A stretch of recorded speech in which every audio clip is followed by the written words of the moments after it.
Welcome to Shardcast, the Brandon Sanderson podcast. We're a bunch of mega fans giving you the news, discussion, and of course, a whole lot of opinions about Brandon's works and the Cosmere. I'm Eric, and joining me is David. I am Windrunner on the Discord, and I did anticipate that I would be second today. Boom. I was thinking about it this time. You know the algorithm now, because I explained it. A little bit. A little bit. Yeah. We also have Veronica. Hello, I am Cheyenne Sedai on the Discord and the forums. And joining us, it's crazy for the first time on Shardcast, Kendra, because I've literally known you since before 17th Shard, the website existed. UG days. Yeah. I didn't know that. Yeah. 2008, 2009, yeah. Yeah. So joining us for the first time on the show for some reason, I don't know, you've been very busy in things for a while. Is Kendra. Hey. And I'm Little Wilson. And your video is going great. Yes, super awesome. It's not glitching at all. On your camera app, it's fine. Yeah, my camera app is just fine. Discord, but it's total garbage. Mm-hmm. Discord's a great program. Maybe we could go back to Skype. I guess it's Microsoft Teams now. We'll go to Teams. No, Teams is Oh my God. worse. We had Teams for I think they virtual school. merged Skype with Teams, but I don't keep track of this anymore because I don't know. I still have the Skype app. Like it hasn't. At some point in the pandemic. I don't know. I don't know. Teams is terrible. Yeah, I'm not a fan of Teams. Yeah. I mean, that's not surprising. Yeah, that's what we had all of virtual school on during the pandemic. Fun. Very good. Awesome. Yes. Well, so Discord's crap, but it's the least crappy, probably. Probably. So, I am Chaos, and we are going to talk about more WoBs. Actual words of Brandon this time. I am a little sorry for the April Fool's episode. I found it very funny. it was extremely funny to me. I do not like that we had to take a week off for the wedding. And then we had some issues with Secret Project 2 recording.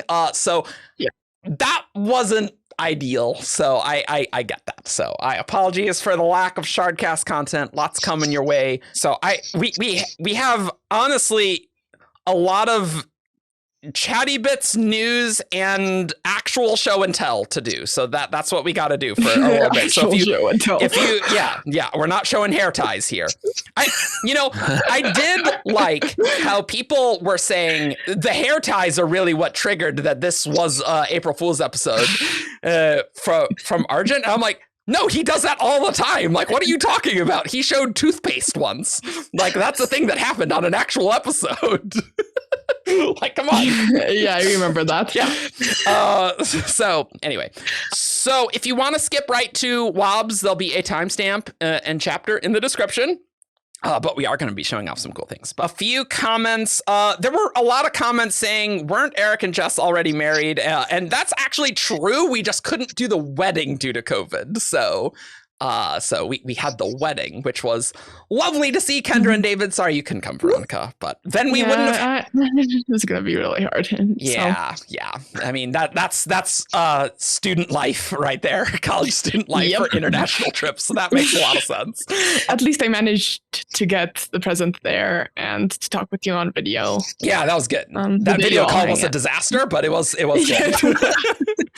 I was like, oh my God. Yeah. I'd be so mad at the quality on this. Oh, yeah, it was bad. The present was adorable, though.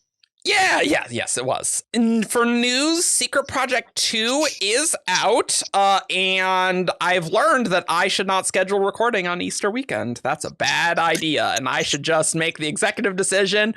We should never do that, because that led to some problems. So what we're going to do is we're going to do the Secret Project 2 reactions episode kind of like end of June, like when it comes out publicly. So I'm sorry if you are a Secret Project 2 enjoyer and you you really wanted that, so we'll delay that a bit. We will not be delaying the other 2 Cosmere ones, though. That will not be a thing. But not gonna be 6 months after Sunlit Man. We're like, I guess we could talk about this, but yeah. Oh, one other news thing.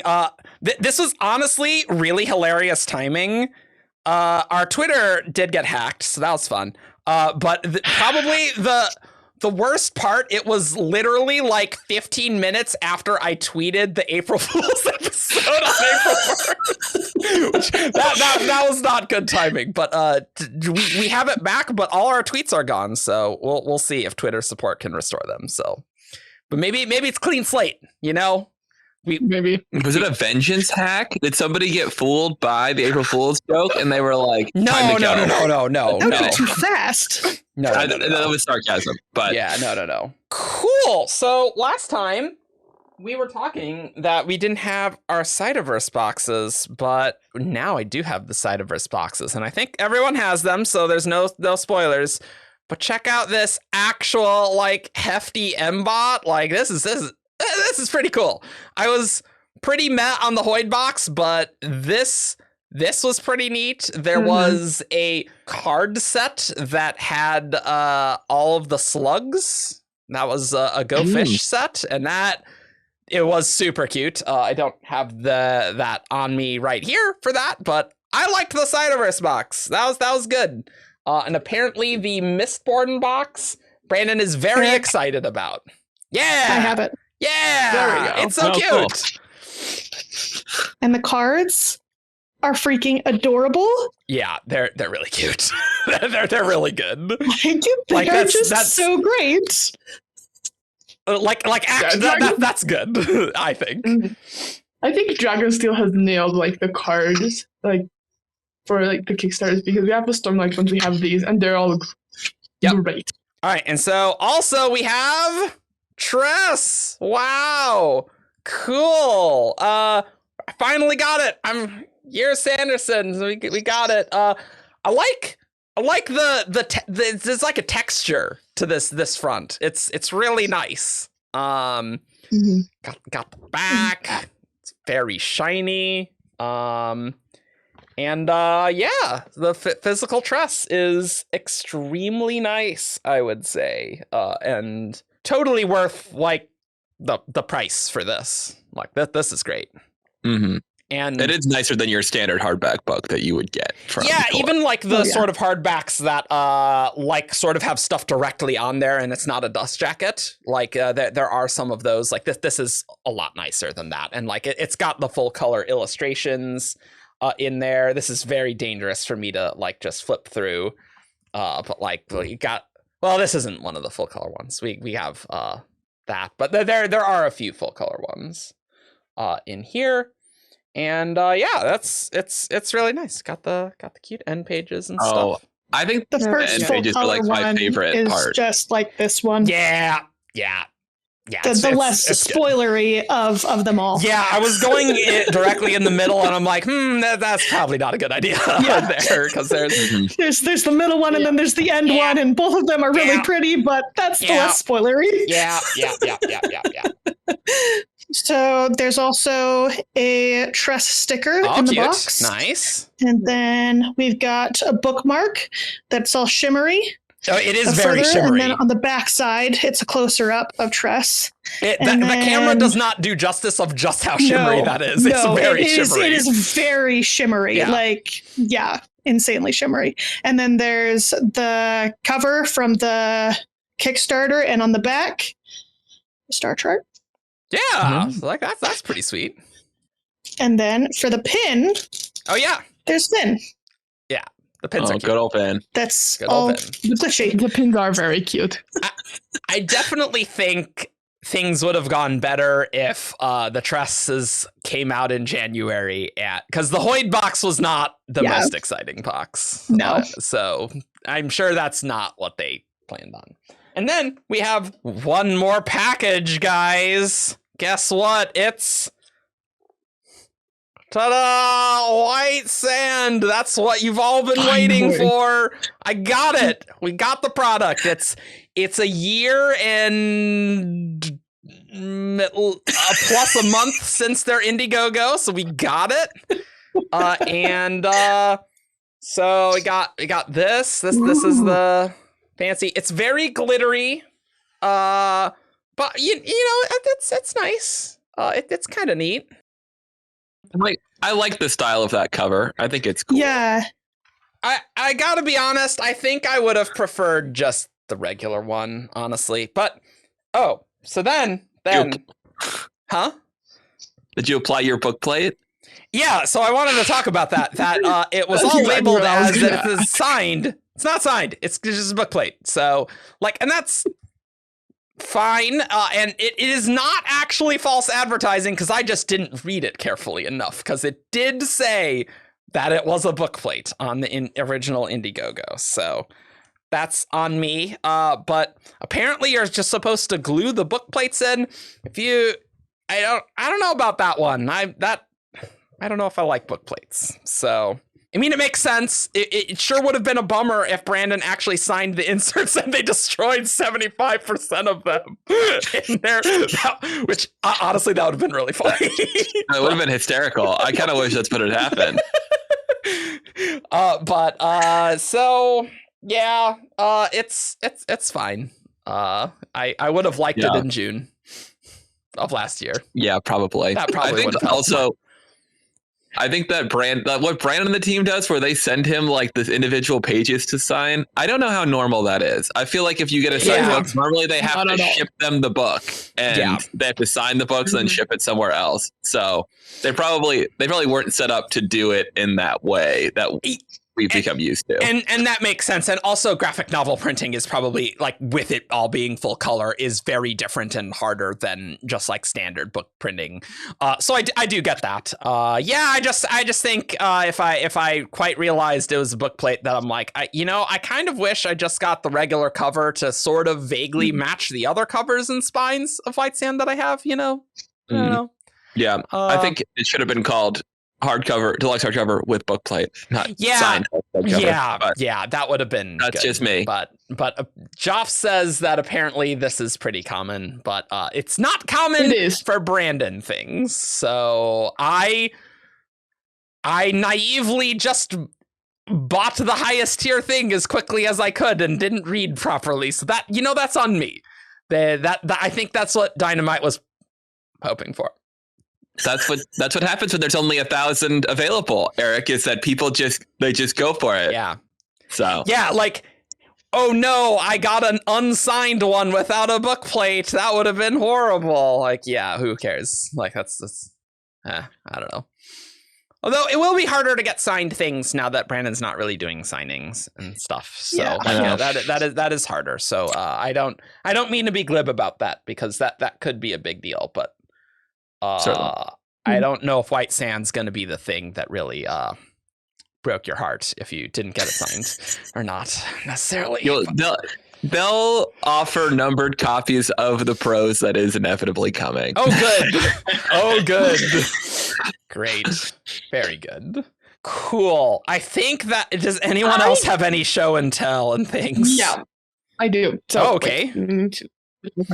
So you're not going to see me, but this is my grandmother's 1940s singer, on which I will be making lots of Cosmere cosplays as time goes on. I'm still working on that stairs one I've mentioned a couple of times in Arding, but it's hard, and I'm doing it in historical practice, so it means a lot of hand sewing. You do know a lot about clothing and the history of that. Yeah. Like, I need to be careful asking you a question, because that's like a lot of information really quickly. Such a side, but I'm just like, oh, okay. Yeah, I know I did that. This is how other people think of me when I talk about math. Got it. Cool. But yeah, it is something I got into. Like, I've always liked sewing. Like, my grandmother taught me when I was little, but I got really into it in the pandemic. Like, cool. I discovered Bernadette Banner's channel. Been a lot of fun. That's a good pandemic hobby. Yeah. So what spren gives a singer that form of a sewing machine? Oh. There's not like a crafty spren, now that you mention it. Yeah. Like, where you're like people who are like, potters and like, tailors and stuff. Like you feel like that would kind of maybe like a concentration spread. Yeah. That's one, right? I don't know. It's just the form is you're a sewing machine. It's like the spren that just turned into a device, but it's a singer that just turns into a device. I haven't thought of that. As soon as I saw the name, I'm like, how do I make this joke? Like instantly. I don't even think about the fact that it's a singer. That's funny. It was meant to be, Veronica. Yeah. Cool. Hey, we made it relevant. Yeah, we totally did. Awesome. Let's head on over to WoB mode. And we are gonna be actually finishing up the YouTube spoiler stream. Unlike the last episode where we're totally finishing up these WoBs. But by the way, I can't believe so many people got so far into that episode. Didn't realize it. When WoB 2 was like, how is Dalinar in love with Navani when she's obviously in love with a crab person? Like that was the I don't know, maybe we're just good. We betrayed your trust. But these are all 100% real WoBs. The collection will be in the description where you can look on Arcanum. I did like how Paleo made a fake Arcanum instance so I could get some fake screen caps. So that was good. That's funny. I didn't realize you did that. Oh, yeah. I asked for it. Okay. David, why don't you just start us off here? All right, here we go. This is going to come from Kitchen a Brokama 297. Yeah, of course. Who asked Brandon, can you tell us something about Dalinar's parents? Their names? Why didn't they show up in Oathbringer flashbacks? What happened to them? And Brandon says, Dalinar gets along better with his grandparents, or got along with his grandparents than he did with his parents. Let's say that. What else can I canonize? I mean, by that time, they're not around. You probably figured that out. Dalinar wasn't too sad about that, particularly past Dalinar not being the kind of person who, let's say there was stuff in the Alethi family history that has caused part of Yasna's consternation on the way she regards how families act towards one another. Light-eyed families, and her concerns about it. And for those who don't recall, Yasna's belief is that all threats to dynasties come from within, and she has assassins follow her sister-in-law.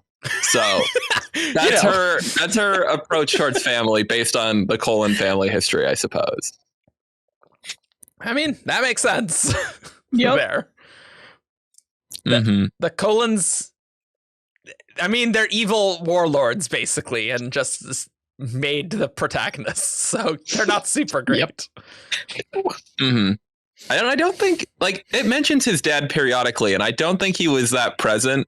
And I also feel like it mentions that when he got older, he started having PTSD symptoms or something like that, because that's what they initially thought was happening to Dalinar in The Way of Kings. Oh, that's interesting. They were like, oh, it's like your father. So I assume that at he all. wasn't. Yeah, I assume he wasn't very well later in his life. Yeah. I mean, fight hard, die young, It's like, I guess. Yeah, so Mia Uwu, who is on the Discord, hey Mia, says, was any of the original vessels of the Shards transgender? Can we expect to have a transgender main character in the future? And Brandon says, you can expect to have a transgender main character in the future. I want to be careful where I place this, and let's say that my focus right now is on doing Renarin and R'Lain right, but you can expect this in the future. Cool. I think that makes a lot of sense. Total sense. Yeah, it makes perfect sense. Given he's sprinkled it in, like we got the Reshi King in Dawn Shard, and I think it's one of those things where people are frustrated that he's not putting those as main characters. But Brandon's also like, I don't think I can do it well, and maybe with the Yasna stuff, maybe that's a good idea to, to make sure you do it well, Brandon. That might be good. That makes sense. Look, he's a Mormon. He'll need some time. That's fine. Yeah, there's a part of me that's like, how hard is it, Brandon? Just write R'Lain and Renarin. You've been doing it. It's not that. Yeah, that's true. It's not complicated. Just have the two guys kiss. It's not that weird. Yeah, so, I think he's coming from a good place, but sometimes I think he's very very careful, and I think you could make the argument that maybe He's overthinking maybe you could it. do a little more. Yeah. I mean, he makes unintentional homoerotic things all the time when he's not intending, so he's just got to channel that. You're overthinking it, Brandon. Read that Dalnar Kadash scene when they're wrestling. That's very homoerotic. It's good stuff. Well, that's wrestling too. Yeah, well, that's true. Kendra. Okay, Asmodeus. In The Lost Metal, people talked about Autonomy's army as if they knew of her unleashing it before. Similarly, they talk of her opening perpendicularities on worlds where she shouldn't be able to. Roughly how many times has this happened before? Once or twice? Somewhere in the tens? Brandon. This has happened a handful of times before. Well, depends on which of the two things you're talking about. Opening perpendicularities where she shouldn't be able to is a consistent thing. Unleashing armies, not so consistent. Oh, yeah. So this spoiler stream was December, so it was after Lost Metal, so we got some Lost Metal stuff, which is great, because this is what an excellent question, because the portal is crazy, and I kind of forgot how crazy that is. Okay, so she's opened the perpendicularities, but it seems like those men of gold and red, not red and gold, are just really hard for her to control. Which is very consistent with the text, but that's sort of what it seems like this WoB is getting at, maybe a little bit. Maybe. I guess to me, it was just more, I don't know about control so much as that she maybe hasn't used that army too much. You know, like it could be more effective as a threat than anything else, or a more recent acquisition. That's true. You only need one unleashing of your super army, and then that works pretty well to, like, maybe you don't need to release it so much, even if it's pretty hard to do, you know? I mean, like this, like, deterrent strategy has worked in real life with nukes. Yeah, exactly. The Cold War, so yeah, it makes sense. Yeah, although I'm like, they could just keep marching south. They could just pop out of the other perpendicular. Maybe, who knows? Oh, I think we talked about that on the Autonomy episode. I recall, but like I think maybe the Autonomy investiture maybe couldn't go through the regular perpendicularity, maybe. But how did they get the other red mist? That I don't know. Yeah, it is interesting to me that the perpendicularity is the common thing. I'm like, are you always hauling just jar after jar of investiture onto other is that always the plan? I don't know. It's interesting. Yeah, you know, Autonomy, she does what she does, you know? Yeah, I think it's more that I got the implication that this is like an Autonomy thing, and I'm like, is it any shard could do this? Does everyone else just think this is a dumb thing to do? Or like what? Look, Autonomy's being autonomous and feeling this is my favorite way of doing this. I'm going to make avatars and I'm going to make weird perpendicularities. What are you going to do about it? Yeah, it definitely feels like more of an Autonomy thing. Yeah. Yeah. The other shards could probably do it. They just I don't really care. It sounds like work. Yeah. Yeah. And if you have a bunch of minor planets, maybe you've got to make a bunch of perpendicularities. Oh, that's a good point, actually. Like if you're going to a place with no perpendicularity or an unstable one, maybe you have to do it this way if you want to field any amount of force, or not this army, but, you know, just like an expedition even. I don't know. Your Sandmasters. Yeah. That you hate. Well, at least one avatar. So, I got it. That's right here. Cool. Sapphire Bombay asks, is Wit still capable of producing children given his situation? Brandon thinks for a while. What do I want to say? I will say Raffo. I'll say Raffo. This is one of the Raffos where I absolutely know the answer, and I'm not going to give it to you yet, which that makes sense. Such a Brandon answer. Hoid have kids? Yay or nay? What do you think? Yay. Yay. Yay. Yeah. Yeah. I think it's a yay. Yeah. He's not a cognitive shadow.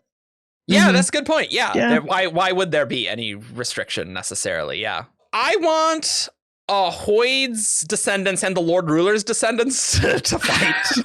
That sounds great to me.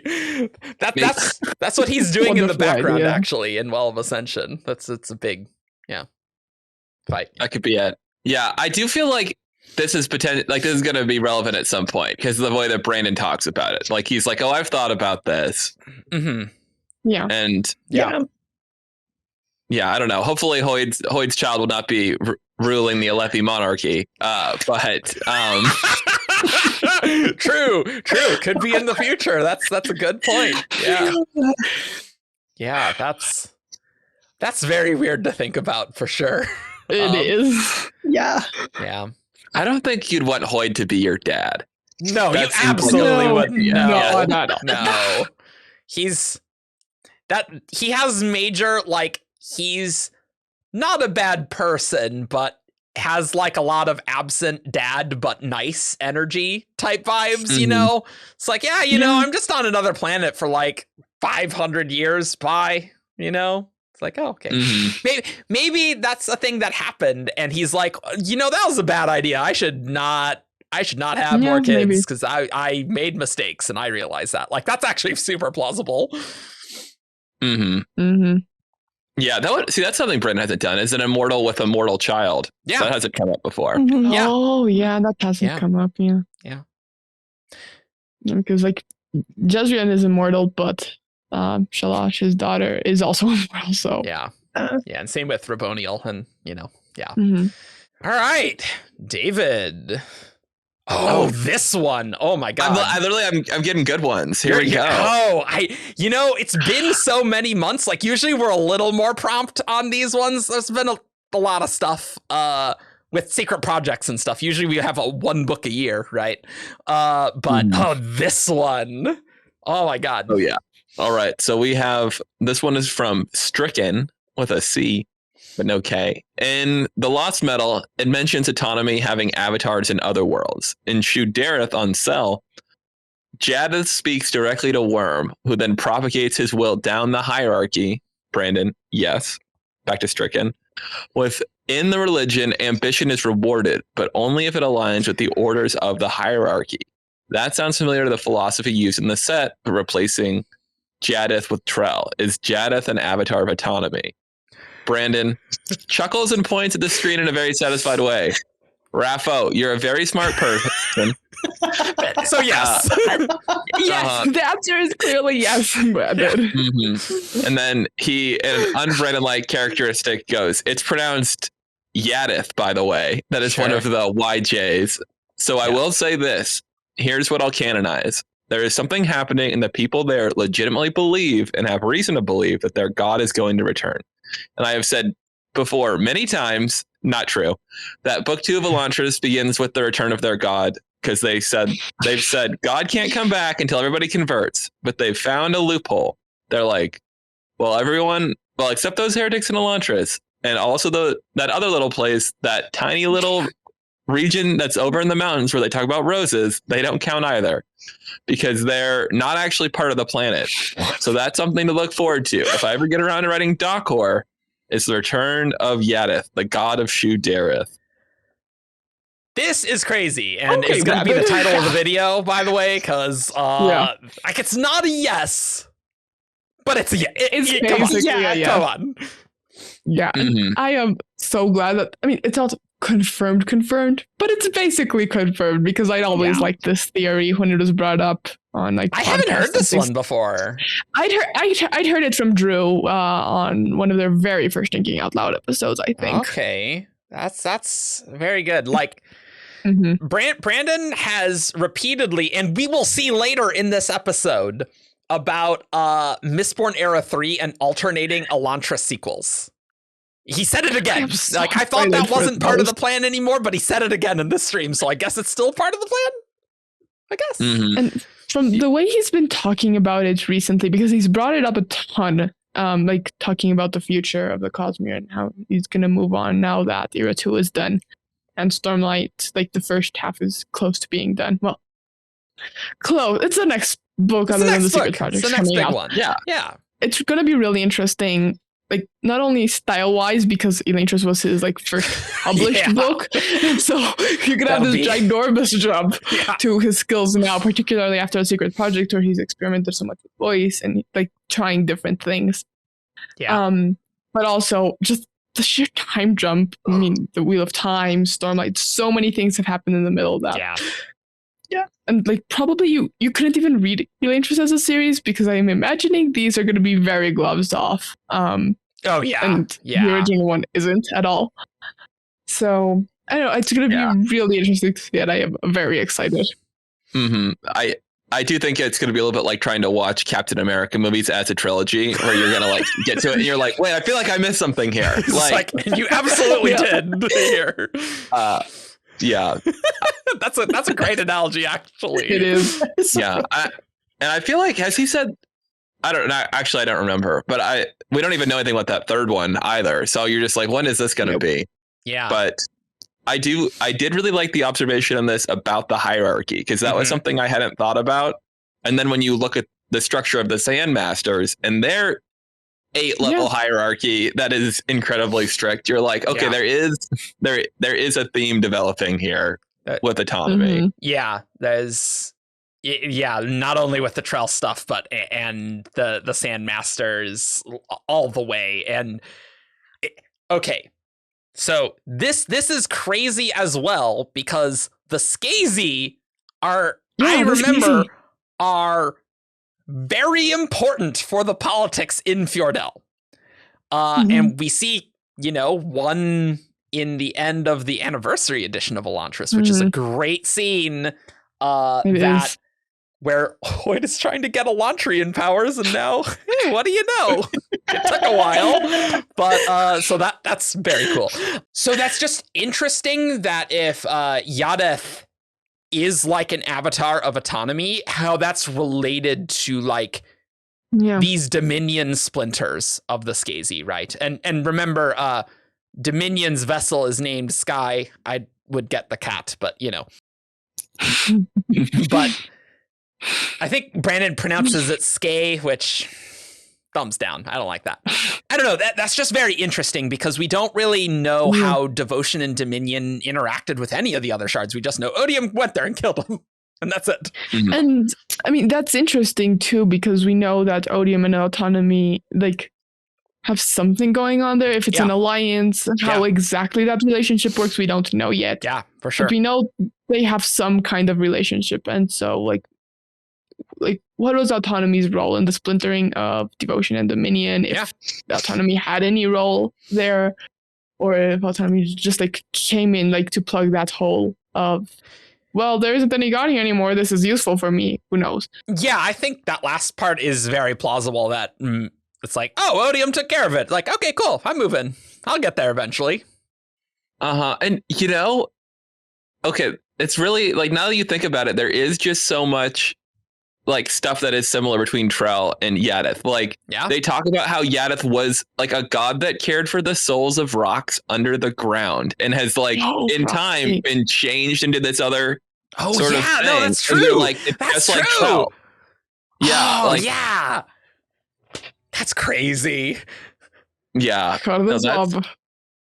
And my other favorite little detail about this is the fact that Kai's, aka Codenames Are Stupid, is the protagonist of Elantris, one of the three of Elantris 2, where so it will be in some level Kai's and Autonomy in this story. That's bonkers, guys. That's crazy. God, wow, it's all coming together here. It's also, there's a plan sometimes. Well, see, the thing is that I'm never sure if Elantris stuff was actually like, if Brandon's retrofitting it, because I think, didn't Brandon, David, correct me if I'm wrong here. Like, didn't Brandon say he didn't really know what the pool was going to be in Elantris? He didn't know what the pool was going to be. That's for sure. I think that's like partially like kind of, he hadn't built out like the mechanics of the cosmology so much. Like, so I feel like he was like, he knew it was a portal. He had that in there, but I don't think he necessarily knew what Shadesmar was like, or that's where they went, or if they were just teleported somewhere else, or, Yeah, because there are those murals as well as they're going towards the pool. The murals. So, and I mean, like, he wrote White Sand around the time of Elantris, right? So it's I guess that makes sense if he's like, oh yeah, this autonomy stuff, I'm seeding this in. Look how clever I am. Like that actually kind of makes sense. And tracks with him. I did get a kick out of him saying, I've said many times before that this is the plot. And I'm like, as far as I'm aware, you have said this exactly once. And it is in the book club question set for Elantris 1, where you're like, here's my idea for Elantris 2. What do you think about it? I think I've heard it before. I haven't listened to the book club stuff yet. It's not. This is not about. This is book club. Like these were a set of questions that were written for Elantris when the book came out for like book clubs to discuss. He might also be referring to having said it many times before to like other people who have asked him questions about Elantris too. I just don't think that I've not seen this come up very often. Yeah, like I deeply doubted that this was still the plan. The WoBs going into the ether when Brandon said it, but it doesn't get recorded. Yeah, you know that also could happen. Yeah, I mean, yeah, maybe he did say it many times at signings and we just didn't know about it. I can see a lot of people asking questions about Elantris too that didn't make it recorded. To be honest, I could totally believe that happening in like 2005 to 2007. Right? Yeah. That makes sense. So like, and there definitely wasn't as much of.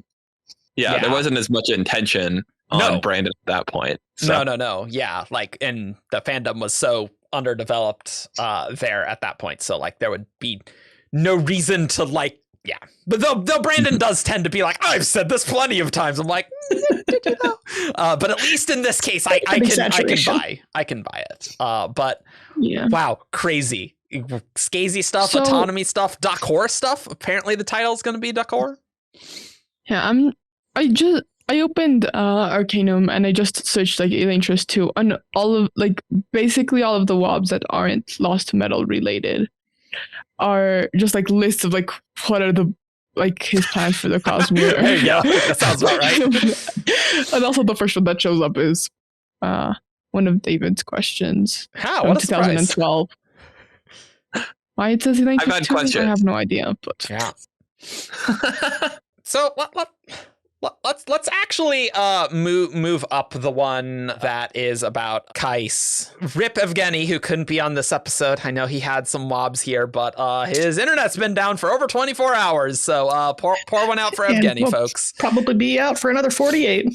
Yeah, yikes. So yikes. Couldn't even delay it to tomorrow recording, but we needed an episode, so that's fine.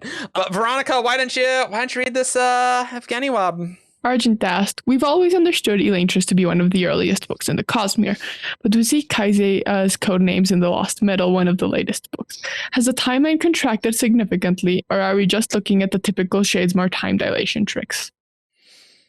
Brandon's answer is pretty long. Yeah, let's read it, though. Yeah.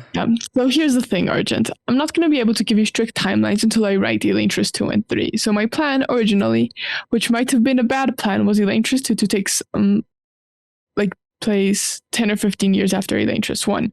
Maybe a little less than that, but years have passed. It was called Dakor in my notes. And then for 3 to be hundreds of years later, I don't know if that's the right move anymore. And if 3 isn't hundreds of years later, then where we slot Elantris is going to change because of where I need certain characters to be in some of these things and certain things that are going to happen. We're getting really close to where this is going to be nailed down and locked down, and I'll get it locked down. Probably right when we start Era 3 is when all of this is going to start. I've promised you guys a timeline. Once we've released that, we don't want to retcon it. Does that make sense? So that's why we're waiting to release it. But Kaisi does have some time dilation going on, though. Though I say her name wrong because I'm not from Cell, but yeah. Thanks, Brandon. That helps a lot, actually. Some time dilation is going on, and she is, more time has passed than the 10 years or so that she's like, 7 in Elantris, and she's gonna be like young 20s now, visibly, the age that she appears.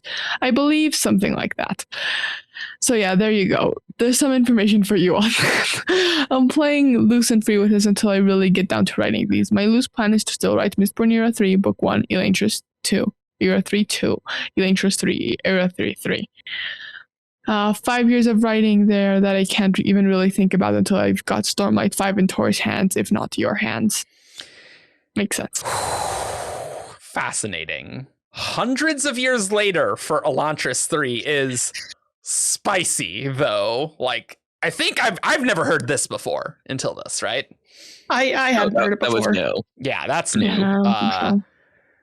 But I mean, Brandon clearly is like the Elantris sequels. Like, clearly there's important stuff for like Era 3, which is why he wants to do that. And we also have some Tress swabs, which will probably be another episode because this is WoB year, guys, in Shardcast. I don't know. Yeah.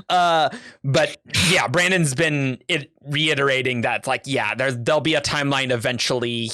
He doesn't want to be specific until around this time. So that he's been saying that a lot these days. Yeah, it definitely reinforces my belief that there is an Elantris cell like Scadrial collision coming. Yeah. In the future. He's always done that thing where he's like, yeah, like. He used to say the Elantris sequels had to come out before Era 3. And now he's like, okay, they'll be contemporaneous. But yeah, I'm like alternating. Yeah. Yeah, but no, I think they're tied in his head. And the fact that he won't nail the timeline down until he has to is very interesting. Yeah. Yeah. And the other thing he said a lot in terms of the Elantris sequels is that he has to get them done before he starts on the back half of Stormlight. Yeah. So that's also interesting. Just wait till the Irie show up as a major player in book 7. Oh my god. I mean, to be fair, cell stuff has been coming up kind of a lot. Like, that's probably kind of the most standard Cosmere connection when you're reading Scadrial and Roshar stuff. It's like, oh, there's this cell thing. There's this cell thing. Like, that. It's definitely a major world in the Cosmere for sure, right? Yeah, which I think a lot of people forget about because it was Brandon's like earliest book, and so many people are like, there's so many like other better things. If people are going to skip reading something, it's going to be probably Elantris. Oh, we're fading into the oblivion, but yeah, just Elantris isn't important at all in this. Not at all. Nope, absolutely not. Yeah, I don't think we can really say for sure anything because Brandon was very wishy-washy on the timeline, but I do kind of like the idea of the third Elantris book being quite a bit later in the timeline on Cell. Like that seems appropriate to me, given just how early Elantris seems. And like, I feel like we need a lot of development if we want it to be really connected with other things. So I don't know. I don't know Brandon's plans for that. So we'd have to see, but. Yeah, it's helpful to be on a planet where they're, not that this isn't true of a lot of planets, but there are people who live naturally hundreds of years. So you can come back to characters that you know a little bit there. Like, it'd be cool to see Raiden like 300 years later. Yeah. Is he still ruling Elantris? Is he like, I got sick of that crap? And like, Sereni and his kid are dead, and Raiden's still alive. Maybe, yeah. Like, he could be a very different guy. It'd be interesting. Yeah, I mean, that would actually be really cool, honestly. Instead of getting immortal with mortal kids, it's like someone who lives a really, really, really long time and still outlives their... Yeah, I mean, Brandon loves playing with immortality. That's the entire reason we're doing the Cosmere, it feels like. So, yeah. That would actually be really... I would dig having... older, more experienced Raiden as a protagonist of Elantris 3. That would be pretty sweet. That would be awesome. Like, I already liked Raiden from Elantris, but with more experience. And for example, like getting to see Elantrian like magic, like just the door in its full force. Like, we've already seen how powerful it is, like in Lost Metal and in Tress. But getting to see a full-fledged, experienced Elantrian use it would be incredible. Or at least like a prominent side character, right? Like, maybe not one of, like, if he still does like triad structures of like 3 characters, like maybe Raiden isn't one of those for that, because maybe he's like, I don't want to duplicate the characters, but he's like the Galadon too. Yeah, sure. Or like, I'm a Gandalf-y figure now, and I mean, Elantrians are basically just wizards who can do whatever, so that works great actually. Yeah, you could have it like be Raiden's kid. You know, and then that'd be who could either be an Elantrian or live a long time because he's an Elantrian's child. I don't know if they've addressed how that works. Raiden's grandchild. Yeah, Raiden's grandchild who is an Elantrian. That's true too. Yeah. Yeah. The other thing that I thought was notable in this is I guess we can't like say for sure, but I found it interesting that he's not saying like, oh, like the Elantris books will come out between the Mistborn books, but that he really does want to write them between the Mistborn books. At least that's how I'm reading it. Yeah. That's true. Because this is going to be, and he wants to write all the Mistborn books before he publishes the first one. Yeah. And so I'm like, he's going to have. That's 5 books. A lot of books that are comes out. That's going to be great. And I mean, I know he like said on Reddit a few years ago of like his plan from like writing the book for Era 3 and when they'd come out. And he didn't have Elantris in that scheme, the Elantris sequels. So I think this is just one of those things that like Brandon has a lot of ideas as he's wont to do. And he's just like, just got to finish Stormlight 5. I really just can't think about anything else to really solidify anything, which I get it. That makes sense. He needs to nail Stormlight 5 before he can think about anything else. He really has to make that pretty killer, right? Like he just does. So yeah, you don't pick up the second half of the 10-book series if the first half is not a satisfying ending. Yeah, like I will wait. Ooh. Maybe I don't want to say as long as necessary, because then it would be a decade and it's a Winds of Winter thing.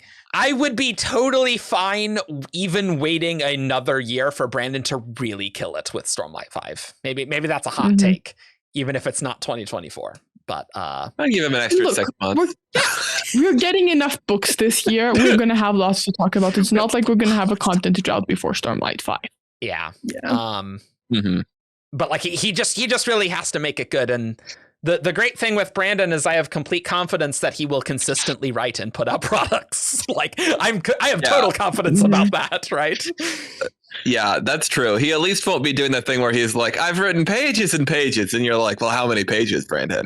Brandon's like, it's this many percentage points. This is what I've done today and this week. So we're lucky in this. Yeah, I think it makes increasing sense why Isaac and Dan are being like set up right now to write things when you think about how long Brandon might not be publishing big Cosmere books. Like that drought after Stormlight 5 before Mistborn Era 3 comes out. Yeah, for sure. Yeah.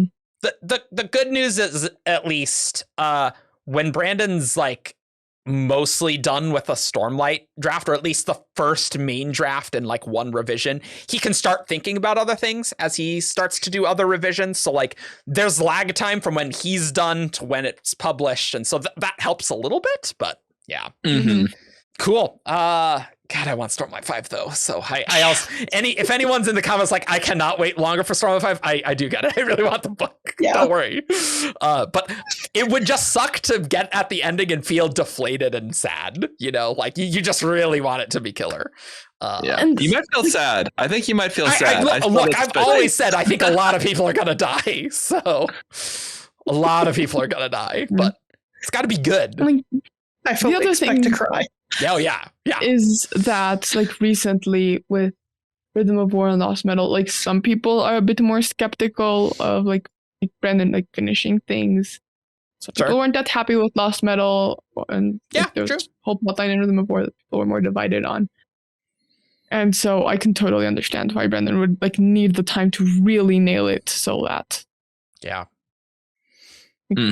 Yeah, the idea that it was coming out this fall at one point, like in theoretically, retroactively seems a little ludicrous.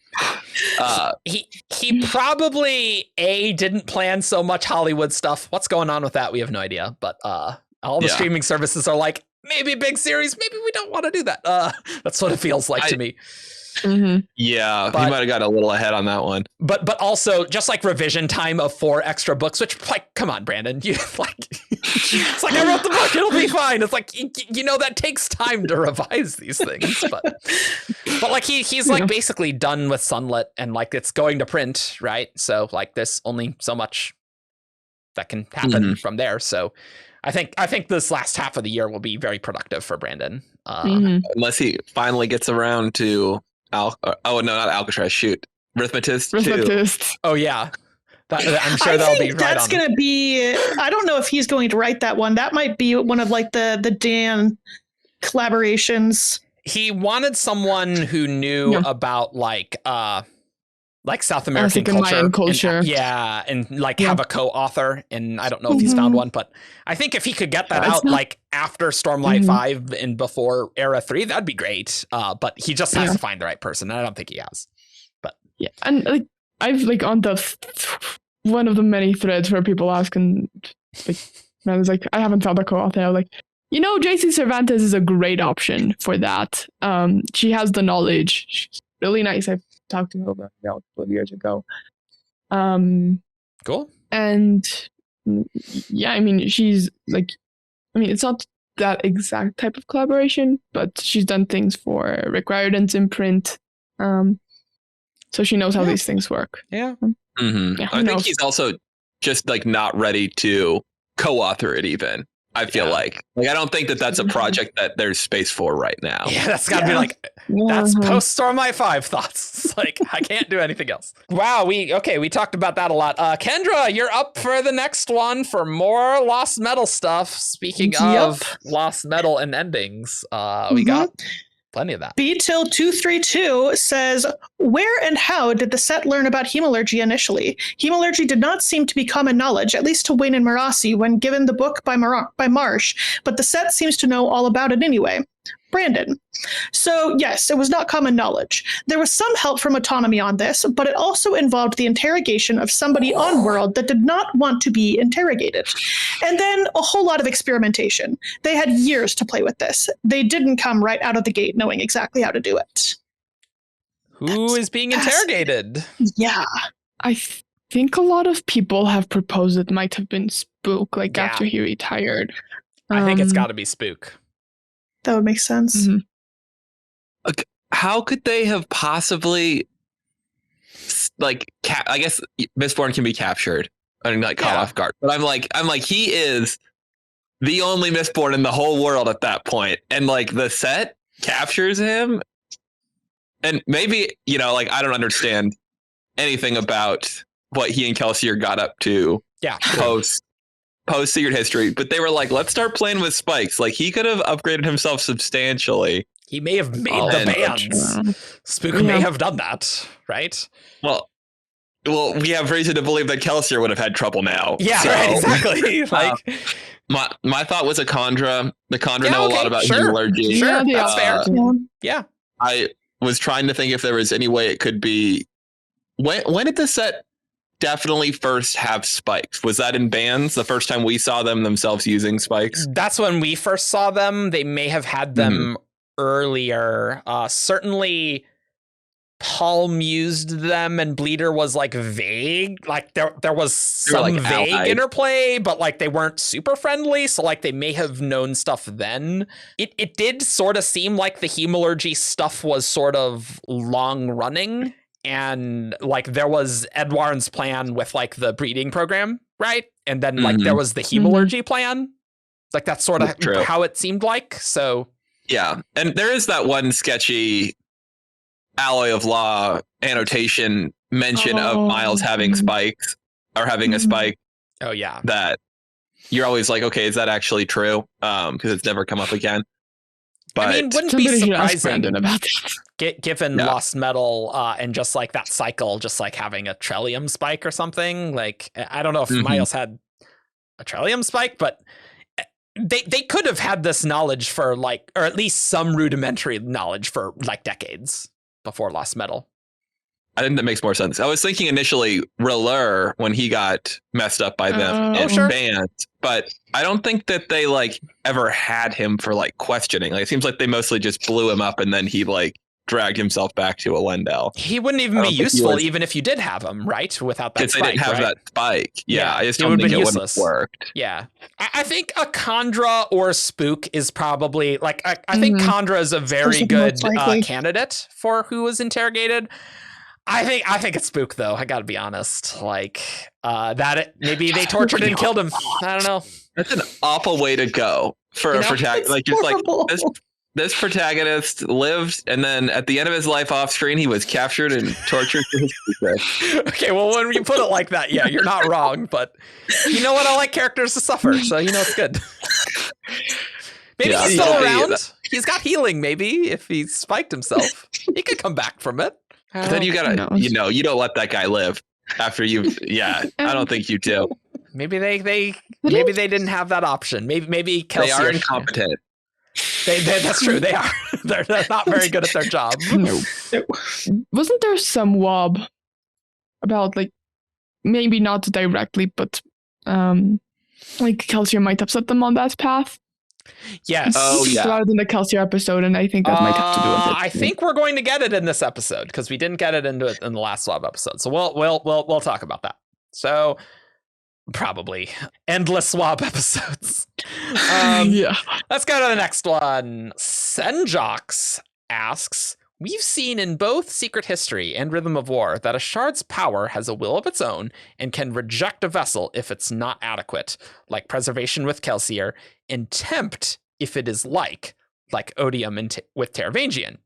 Does that mean that the first 16 that ascended needed to be fit for their respective shards? Great question. I've wondered this a lot because especially with like Vin taking up Preservation, it's like, oh, you needed to be in the well to attune. Remember that? It's weird. Oh, right. The attuning force. Okay. Yeah. Brandon, yes. To an extent, yes. It was a little easier back then, but yes. So Brandon thinks for a while.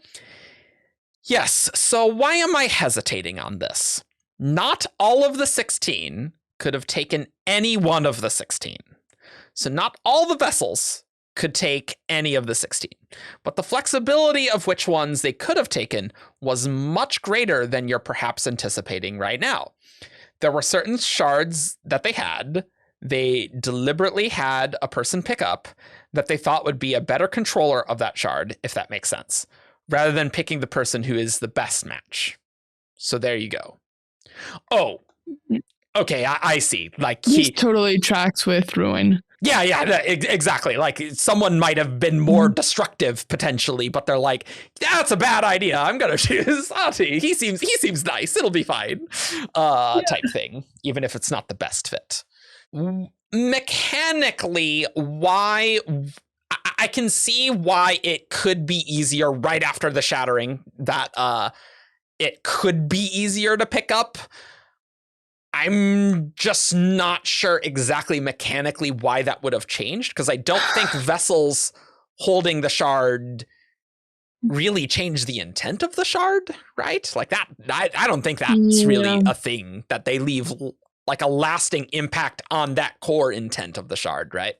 I think you're right that they don't. My thought is twofold. Maybe they're both related, maybe they're not. One is just that they were all, I think that like, now we see that people from specific planets are more connected to specific shards, and that wasn't so much a thing in the past. So I'm like, okay, they were probably all relatively equally connected, if not maybe like personality-wise best suited for all the shards. And B, I wonder if this isn't like a super well-formed thought, but like, especially if we think that Analysium like shattered along into quarters and then into 16ths. Sure. I could see that the intent still kind of like solidifying a little bit. Like it's early and they're still like the shards are still kind of settling into what they're going to become. They've just been created now and they're still kind of separating themselves out. So there might have been just a little easier in those first moments to pick up a shard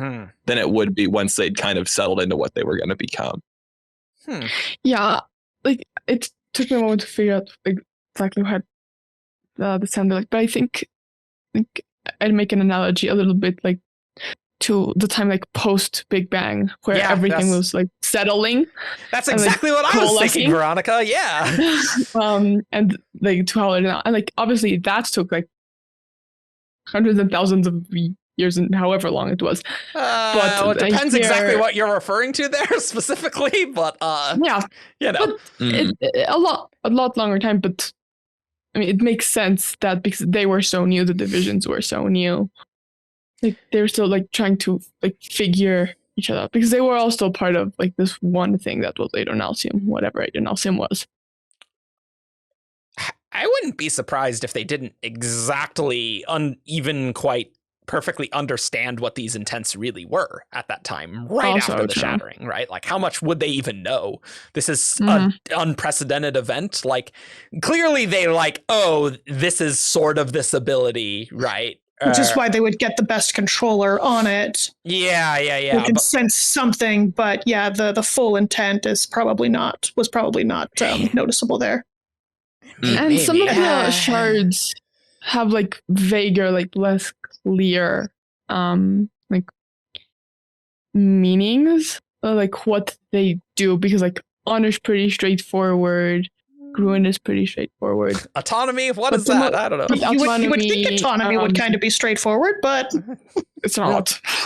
No. And some of the newer ones, like from Rhythm before, they're whimsy, more wishy-washy.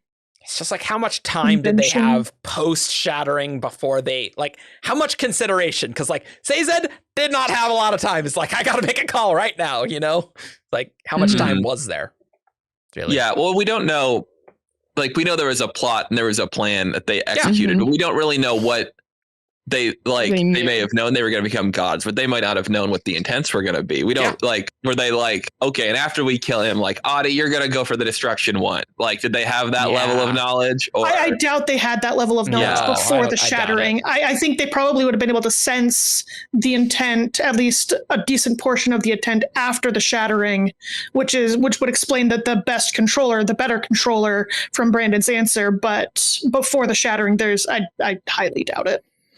And we also know that Hoid was offered one and he didn't choose to take up a shard. And so that shook things up. I want to see that. I want to see how that conversation went, you know? Well, it's such a funny, like, musical chairs moment. Like, do you think they were like, oh, shoot, there's only 16 pieces? Like, you order a pizza and you're like, oh, man, okay. We shouldn't have had 17. That was stupid. Hungry. Yeah, like... all these other dragons, you don't get a shard. Only a few dragons. But or they're like, is there somebody nearby that we can use? Yeah. I just feel like they really wouldn't have a lot of consideration time on this. No. Like minutes. Like maybe not even 10 minutes to like get people to pick up the shard. And maybe the Dawn Shard granted them some information. Like they felt how things were going as they're using the Dawn Shards to destroy Aiden Alcium and things. And so they like kind of knew what was going on, maybe. But yeah, see, that's a really good point, too, because you're like, okay, they would have presumably had the Dawn Shards when they were using them to kill Aiden Alcium. But then where'd the Dawn Shards go? What happened with the Dawn Shards after that? Were they like, oh, crap, I dropped one? Hoid's like, mine now. Get out of here. Yeah, I'll take this. Honestly, maybe the Dawn Shards is a reason why some of these vessels could be more connected to certain shards over others. If like the Dawn Shards had some relationship with 4 shards or something, maybe. But I kind of like that it's just A, they were Yolish, B, they were made up of Aiden Alcium stuff, right? So that it's not really connected to individual colors of shards, right? Like I almost imagine maybe a dragon that was still living from those times might just have an easier time picking up several shards regardless of what had happened because of that, potentially. The potential for weird Yolish stuff with it being the first planet is very high. Yeah. We barely know anything about Yolen anyway. Well, and the things we know, like the Shattered Plains and stuff, they're not even there anymore, so who knows? Cool. David, you're just getting all the Elantris things. Am I getting another cool Elantris WoB? Kind of, yeah. Okay, there we go. Oh, there we go. This one is from our very own Josh. Yep. On 17 Shard staff, and he asks, why did Shei have to draw a map of the Elendel Basin if the Jar of the Door was her source of investiture? Did the map connect her to another source of investiture? Brandon, no, the map didn't, but her magic is still wonky. Sellish magic has some wonkiness to it, and it needs to be tricked. Yeah, sure. Why not? What does this mean, Brandon? I think it means Brandon thought it was cool for her to draw a map. And/or can work however Brandon wants it to work. And if Brandon wants it to work this way, then it's like, well, it's a little wonky. Devotion and Dominion, that's fine. Well, like we know she was using connection hacks to speak the language. Yeah. In some way. So she's definitely already forged a false connection with Scadrial in some way. And so maybe it was just an easier way to do it. Like, I don't know. Yeah, maybe. Yeah. Because like, I'm trying to think, like, if she had built herself as, this is just me spitballing here, but if she'd built herself as a standard Elantrian who needed to use the standard Aeons, she would then have to explain to it. I don't think so then. Because now you're like, okay, you've got this battery of power you just have it. Used. But maybe I don't know. Maybe it's more that the Aeons need to be tricked into channeling a different source, maybe? But that's not what the map of the Elendel Basin is doing. Like that's not its function. It's to look like the Elendel Basin and have Aeons based off that, right? I don't know. Yeah, I don't get it at all. I don't get it either. No, and like the other thing is like, well, at least in the illustrations, Hoid was using regular Aeons, like not even with a chasm line in Tress. So what's going on there? I wouldn't read too much into that. I don't think that level of detail went into the, like, I think the art's very good and I enjoy it a lot, but I don't think it was they were giving Howard Lyon those kind of notes. Like, I think there was some broad ones, but I think they were like, okay, you're going to add this one weird little line to, like, every Aeon. Yeah. I mean, the potential for weird stuff happening in Elantris sequels is also very high, so that a chasm line may not be necessary, potentially. Also true. Because, like, they're on a totally different planet, and Hoid's just like, yo, yeah, I'm just using it just like full powered, and it doesn't matter. So I don't really know how or why that even works. But yeah, it's tricky because you're like, he's in the sorceress's area, so maybe she's got a local door set up, whatever that means. Sure. But then he's still able to modify Charlie's curse even after she leaves. So he's still doing something. It's not like that indicates to me that maybe it's just easier to use Aeons in that far future for whatever reason. He like does it's not so say restricted. on, like, in the answer, her magic is still wonky, and I wonder if that still is that, like, at that current time when Shei has to do that, the magic is still wonky, but then later on it gets fixed. That's actually a really interesting point, actually, because Brandon's like, oh yeah, Tress is coming out next month. This is a December stream. It's like, that's actually pretty plausible. It's like, yeah. It doesn't have to mean that, of course, but it does seem like some big events might be happening in the Elantris sequels, though. It does. Yeah. There's some open questions, and it could be interesting if, like, Elantris 2 is them kind of fixing the magic, or that's something that happens. Like, wouldn't you just have to shove the door back into the spiritual realm? Like, isn't that the only way you could even do that? But then why would you need the symbols anymore, right? Because you would change the magic again. Yeah. So I think Brandon's being vague because he knows broad strokes, but not specifics of what's actually happening here. Yeah. I'm so concerned it's not going to come together. Same with, like, the Recreant stuff and, like, Stormlight stuff from, like, book 1, 2, 3. Like, how will this work in book 8 and 9? Will one line screw you in Oathbringer chapter 38 when the Stormfather's just spitballing? I don't know. Thank God he has Karen to help him with. That's true. Yeah. It's more than he used to have. Yeah, that's true. Cool. Veronica. So Tenfern, which I almost read as Talon the Fan. No, different person. Asks, in the Moose world hopping as part of the 17th Shard, has he interacted with the Ghostbloods? And if so, does he know if Lydacar is Kelsier? Excellent question. That's a great question. Brandon says, he has interacted with the Ghostbloods. I don't know if he's made the connection or not. I would have to write some stuff in his viewpoint and see where it falls in the timeline. He knows Yaddle and her brother and where they came from. That's a group from where Demo currently makes his base of operations. Wait. I think he's saying Demu bases in Silverlight because he's saying... Okay, sure. Yeah. Yeah. Because Yaddle's... has Southern Scadrian heritage, but is from Silverlight. Yeah, of course. Yeah, for sure. Yeah, that's the only thing that makes sense to know. Yeah. Mm-hmm. But not surprising given he's in the 17th shard. We know that Brandon has said Silverlight stuff is when I would do some more 17th shard stuff. Hey guys, name your site the 17th shard. Yeah, super important, Brandon. Like 13 years later, nothing.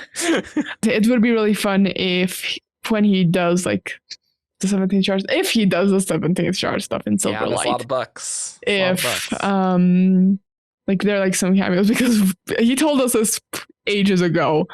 Yeah. And we still have basically nothing. Mm-hmm. At least it still makes sense even with nothing. We're like, oh, there are 16 shards. We're the 17th shard. Yeah. You know, like it's not like it's like a completely random name that like no one has any, like we're not the Night Brigade for like 20 years. I think wouldn't it be funny if we were called the Dust Brigade and it just was a type for the whole time? That'd be pretty funny. That would have been funny. We're just like, what do we do with this? I guess we're changing our domain name. Well, I guess we have to take that hit there. Yeah. White Caillou asks, will a Wax find out that he is a Mistborn during his lifetime? This is assuming we won't see him again. Brandon, Wax suspects it already. There's a piece of him that knows by the end of this book. He will know pretty soon. He's a detective, right? Wax is used to getting a little extra from the mists, which is clouding his ability to put his finger exactly on what's happening. But there's a piece of him that suspects, and you can't anticipate that even in the year between and in the epilogue, soon after his recovery, he went and tested and found out what's going on and is keeping his lips sealed about what that implies. This part is still super weird about Lost Metal. Can I just say that? Just like Wax being a Mistborn, it's like we're never seeing Wax again.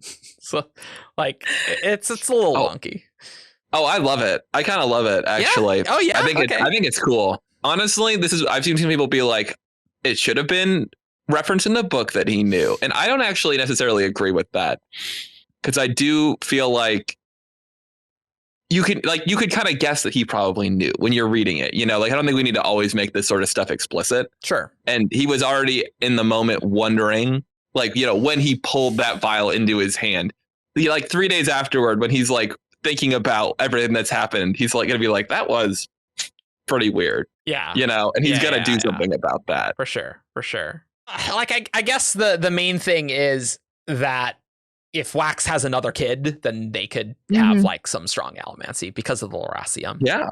Cool. So like that's cool. But Lost Metal is a crazy book. There's a lot going on in that book. Like, geez. I like that Loracium is back. Like I always like that moment. I thought it was exciting. I like the idea that there'll be the ability to kind of up the magic potential on Scadrial again. As much as I like Farron's Mistings, I do. Something like watching a Mistborn crack some skulls.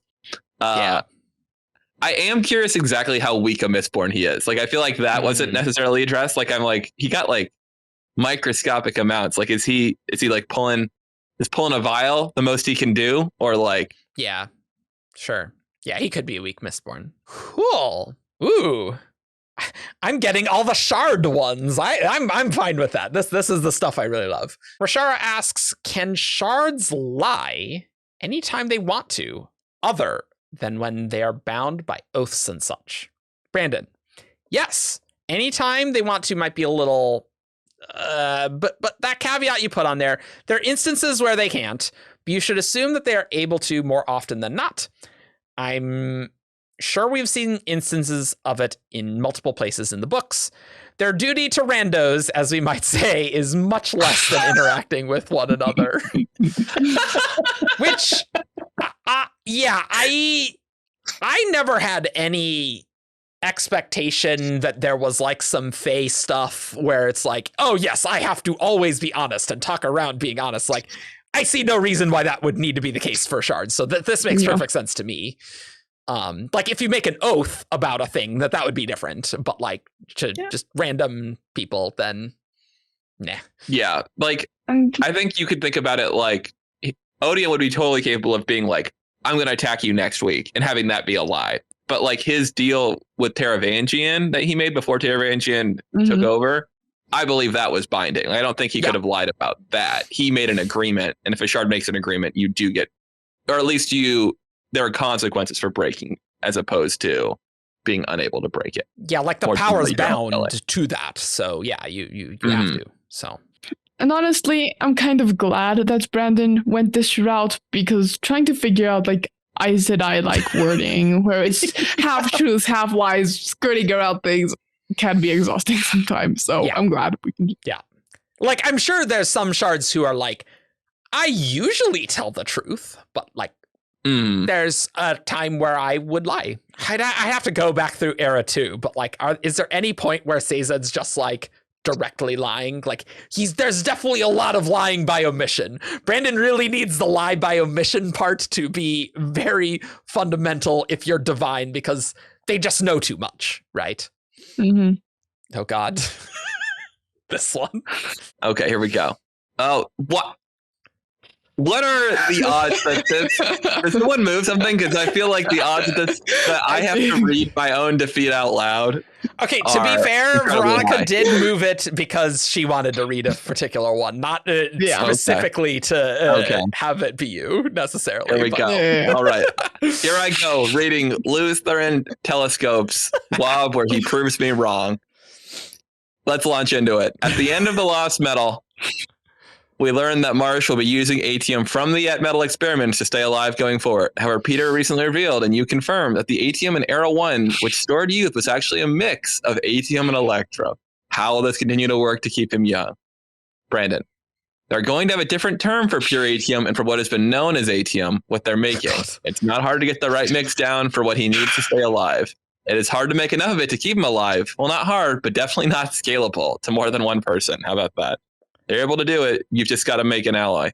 I will apologize for this. I do not accept. This is a post-Era 1 retcon where I realize I need all the god metals to do different things. And this is just one of the aspects that comes down. For those who don't know what's going on, I get done with Era 1. I start really working on the nature of metals in the Cosmere. I'm like, ATM really should have been burnable by anybody. It's a god metal.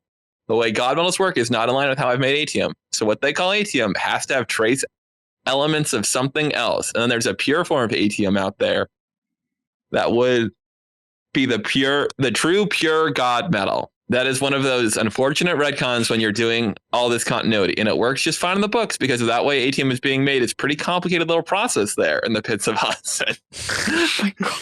Question is the right question. Say that it's going to get out of this pure ATM, which he is going to need to tweak before he gives it to Marsh. Whether Marsh knows he's getting a tweaked version or not is subject to your own interpretation. For Arcanist purposes, if you were to call the other one pure ATM and the regular one just ATM, I'd recommend something like that for your wikis and things like that. I guess we should probably have I'm glad at least you clarified that. Maybe we need a pure ATM article. I'm grumpy about it. Who with it? Like something funny, but punny probably, yeah. Yeah. Well, it does confirm now that we don't know what pure ATM ferrochemically does, because apparently the ATM Electrum alloy is the one that stores age. Yeah, sure. Easy. I mean, right. Might as well. At least it's consistent. If he was like, no, pure ATM's power is storing age, but they were getting a different elementic power, but it was working ferrochemically, I might have exploded. So this is the best. I love when David's upset. It's very entertaining. I just, I've made my peace with it. It's fine. It doesn't sound like you've made your peace with it quite yet. Yeah. I think that you didn't need to explain why anyone couldn't burn pure ATM or regular ATM, because they're more of preservation than of ruin. So you can just be like, it didn't work. It didn't work. Yeah, but like a Nathian maybe could or some crap. I don't know. But like, can anyone burn Trellium? Can anyone burn Racium? Like, is that like, and Rashar, if you put Racium in your mouth, can you burn it?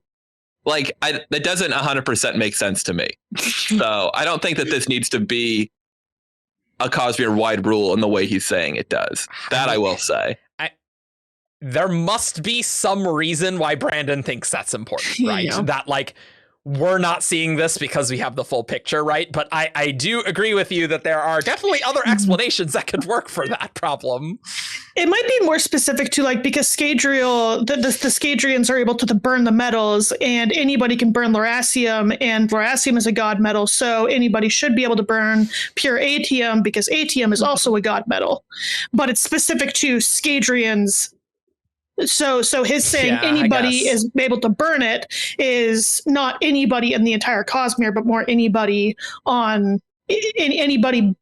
I don't even want to say born Scadrian, but like any Scadrian. Yeah. Yes, it's his Scadrial. Maybe. Yes. But like, can't anyone in the Cosmere burn Lerasium? Do we not think that if I mean Hoid Hoid can. Yeah, exactly. Hoid's weird. I hesitate to cite Hoid in things. That's a fair point. Yeah. Also true. Yeah. So this is basically BS is I think what we've come down on. Good talk group. BS for Brandon Sanderson, baby. Boom. Yep. Well, that's cool. Nice. So ranks how do you pronounce that? Sure, ranks. Yeah, sure. Ranks, I guess. Yeah, sure. Asks, will we ever learn of Ishik's fate? Did he finally marry Maib? Can you tell us anything about his experiences during the events of the last 4 books? And Brandon says, man, there's so many people. I will try to get you Ishik's fate. I will try to get Ishik's fate in. He was so much fun to write. I will do my best. And the reason why I wanted to read this is because I wanted to shout out our friend Cal, who's been on the World Hoppers podcast a couple of times and will be for all our Stonelight episodes, except those were recorded 2 years ago and secret projects have derailed everything, and so they haven't started coming out yet. Very good. But he somehow managed to get Ishik into every single episode he's been on since Way of Kings. That's pretty funny. So yeah, it's like mentioning I think it's funny. Nice. He's gonna like the swab. This is funny to me considering Brandon's like, well, I don't want Wheel of Time level character creep, and I'll make interludes where I don't have to experience them again. And people are like, but I really like that character. And Brandon's like, I really like him too, though. That's the problem. It's like, that's where they get you, Brandon. For those who might not recall, Ishik is the Pure Laker guy who is looking for Hoid for the 17th shard. And that's a fun interlude. I think it is the very first interlude. It is the very first interlude, And you can kind of, it is like my favorite of like the old style interludes that were not as plot connected, where you can just like Brandon just drops you somewhere in the world and you can tell he's having a great time. Filling out this little corner and you're kind of, and it's just a little self-contained little nugget. I hope we get more of those in like back half, like book 6, where like it makes sense as we're getting to an ending that like things are more connected. But we do kind of lose something. Also, we didn't need Aiden interlude, but anyway. Oh my god, the worst interlude ever. Agree though. Hot takes on this show. This is your back a real Shardcast. You got hot takes here. Let's talk about White Sand some more. Okay. Give the people what they want. Give the people what they want. Just endlessly complaining about White Sand. Perfect. Common Werewolf 9265 asks, we know that Hoid has 3 apprentices. Are all of them human? Is Design one of those apprentices?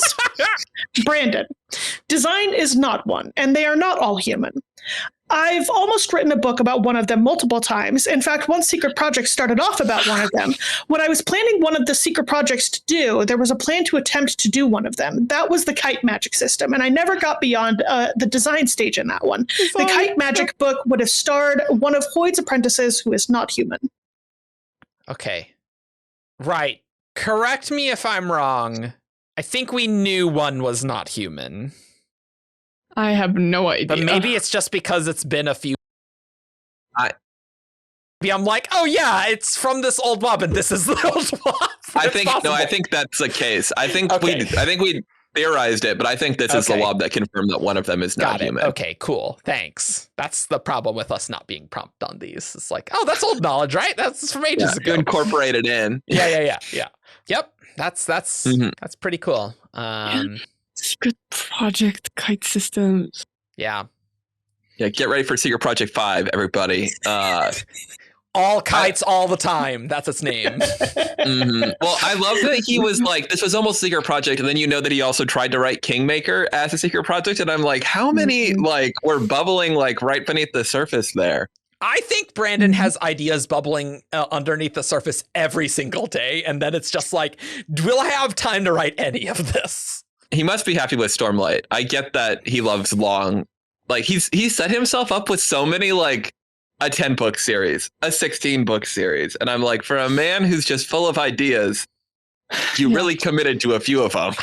I don't know. That intentionally blank episode where he was talking with Dan and there's like a D&D thing and Brandon like says to Dan, no, don't tell him that because that's in Stormlight 5 and it's like it's gonna be really good. Like this is going to be the best ending that I've like the best thing I've ever come up with. That I'm like, man, damn, Brandon, like I'm sure there are just like those endings when you're at a end of a series can be so impactful and awesome that you just can't do in a one book.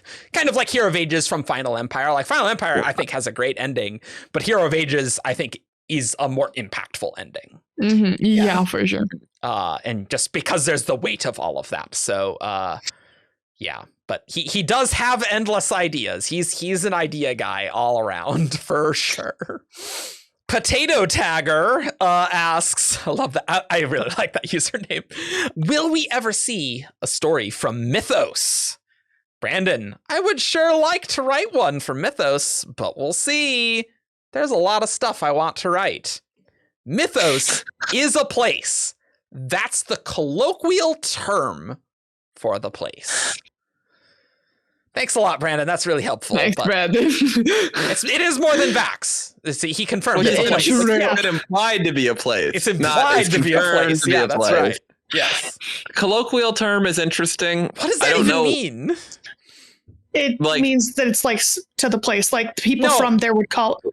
No, I understand that, but I'm like, just like, why is Brandon doing that? In other words, that's the more important thing, right? Because usually he doesn't Brandon do that. And he wants to be mysterious. I guess. I mean, with a name like Mythos, I guess so. Yeah, it is like if you're like, okay, if this is not like the formal name for it, if this is a nickname for it, like pretty. If we're meant to read it like Mythos, like legend, you're like, okay, there's a place that you named like legend, essentially. Like that's gotta, I don't know, that's interesting.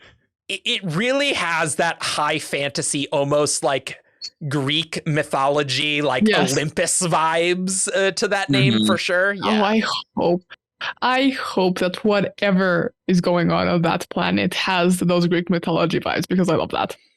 But who knows? I think you have to if there's a more formal name and the one that's easier or the one's like, oh yeah, the common name is like, oh yeah, Mythos. That makes sense. It's like, I guess so, right? I don't know.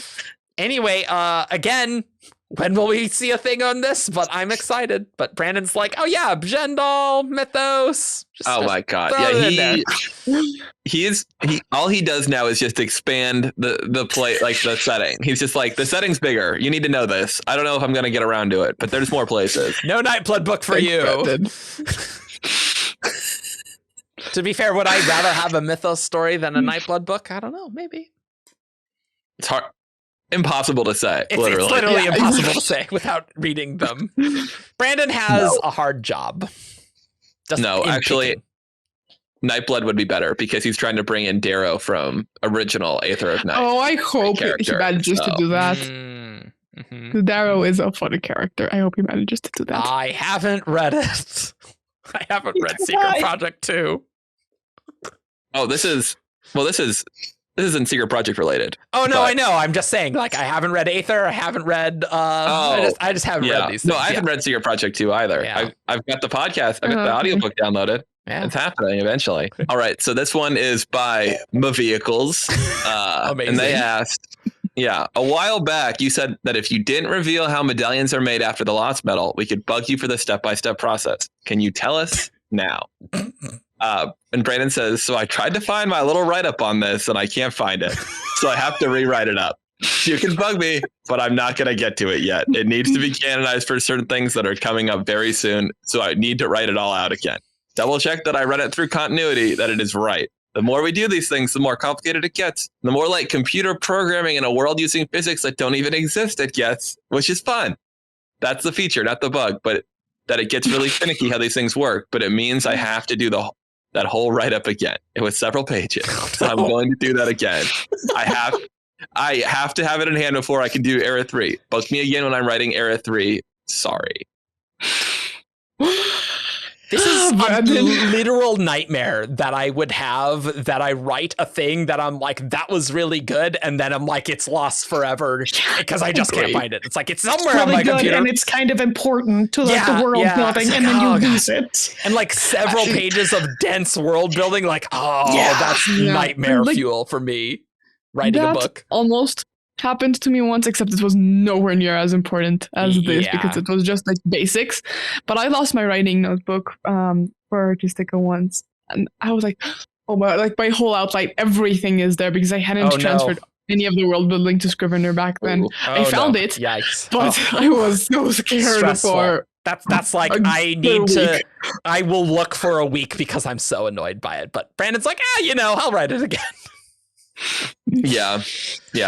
And I think there has been some frustration with this, that people were like, oh, you told us that you would do it, and it hasn't happened, which I understand the frustration. Yep. I do think that he said that so long ago that I'm like, okay, he didn't really know that was a promise that he made at one point, but the man says a lot of stuff, and we asked him for a lot of things. And while he's in the middle of writing Stormlight 5, it doesn't make sense to me that he would take the time to redo this. Absolutely. All the engines are pushing in one direction. Yep. And to go, let me like remember what all the ferrochemical powers do and try to make this happen. What are those excisors? Yeah, like you probably have to, I feel like he's going to have to get Peter involved and be like, okay, did I ever talk to you about how this worked? And they're going to have to recreate it. Stress. I hate this. Just imagining being Brandon doing this. But I also think that was a post-bans thing, but like no more than 2017, 2018 when he was saying this. So I think the Lost Metal we got is different from his initial conceptions of it, and that maybe medallions were a lot more important in that initial conception. And so he's like, oh yeah, I'll get it to you after Lost Metal. That'll make sense. And like maybe he's just pushed that stuff back into Era 3. And so like there's no reason why it would need to come out with Lost Metal because we didn't get any of that in here, basically. Yeah. Right? Like it's not important for that book. But I think he said that when he thought it would be more relevant for the book, you know? Yeah. So. Yeah. And I think that's just a good thing to hold in mind for like all like long-term promises is like, there are things said in a time and circumstances change, especially 6 or 7 years later. But if I don't get that Nalthus essay in Arcanum Unbounded 2, or the 10-year anniversary of our Arcanum Unbounded, I am going to flip. Speaking of long-term promises. For it. It is the worst place for it. It is pretty bad. I will be so annoyed if that's how they do it. I just want it, David. I don't care how I get it. Okay. I want to know about the cognitive anomaly. Oh, let me place this long-awaited piece of lore in a book that costs $100. It's impossible to keep in stock. Okay. That's a good point. I'm not saying you don't have a good point. I just want it. Okay. You did. They did reprint Elantris with the 10th anniversary stuff. Yeah. After the letdown, so you can. I think they could probably do something like that for our maybe. It could just be a thing. It's in the leather bound, and we're posting it to the site as well. And it's just like that's fine. Like that would be fine. That's fine. I just want him to write an Arcanum Unbounded 2 with the Nalthus story. Then you can put the essay in there where it makes sense, and just instead of just like 2 pages where you're like, and here's a planet that I didn't have time to write a story for. But we're 3 years away at this stage, David. We're not that far. We're almost there. I can wait enough to play. I can wait eternally. We can do our Nalthus essay podcast topic that's been on the list for a while. Yeah, I remember listening to the Shardcast episode from when Arcanum Unbounded came out. I remember that. I think you mean Shard really Keepers. Shard Keepers in 2016. I have no idea at this point. When we did the letters. Yeah. Yeah, I remember that. That was it's good. And I remember being so mind blown about all those things. It's really fun to listen to those really old episodes with current knowledge. I don't want to know about the audio quality about those. So let's move on to the next question. Argent asked, it looks like we're done with the set and Telson stories. So can you share a bit about how the organization started and /or how Telson joined them? Brandon says, the set began, honestly, as a domino effect of the things Kelsier was doing on World, which is what I was bringing up earlier. It is his fault. He wouldn't necessarily take responsibility for it.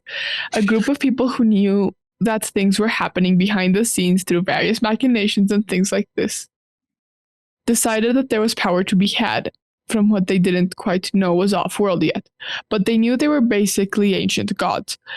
This was a great opportunity for certain individuals and beings around the Cosmere, specific ones, to take over the reins on this. People who begin looking for ancient gods find them, it turns out, in the Cosmere sometimes. I guess Telson was involved from a young age, and Wax's parents were not.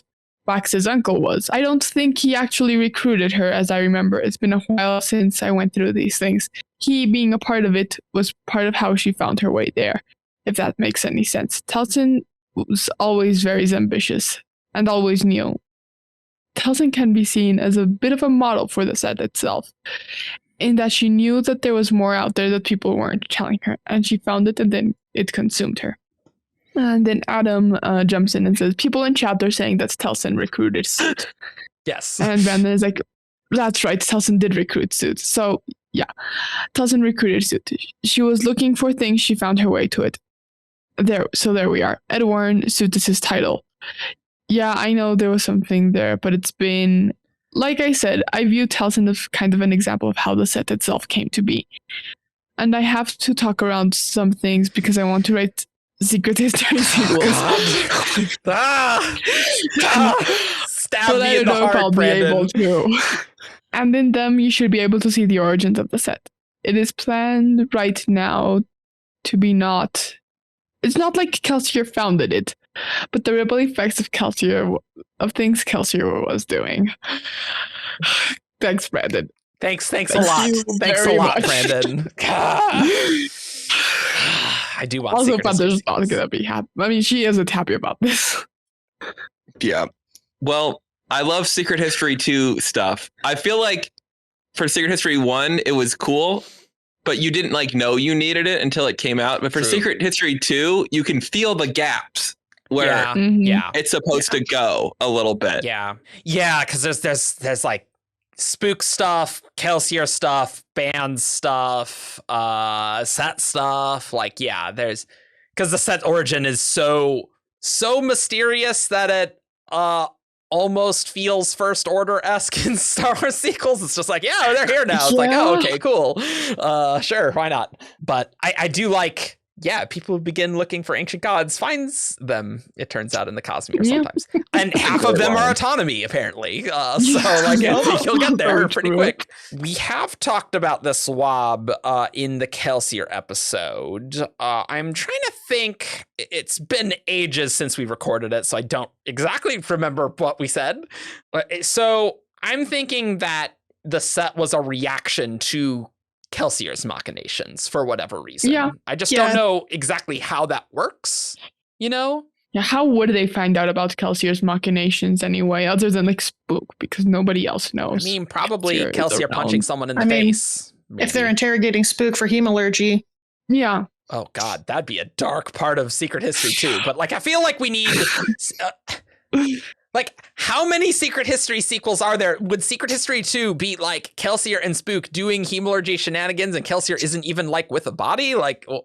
I don't know. I think part of it, maybe the start. Yeah. It is like... Yeah. I read...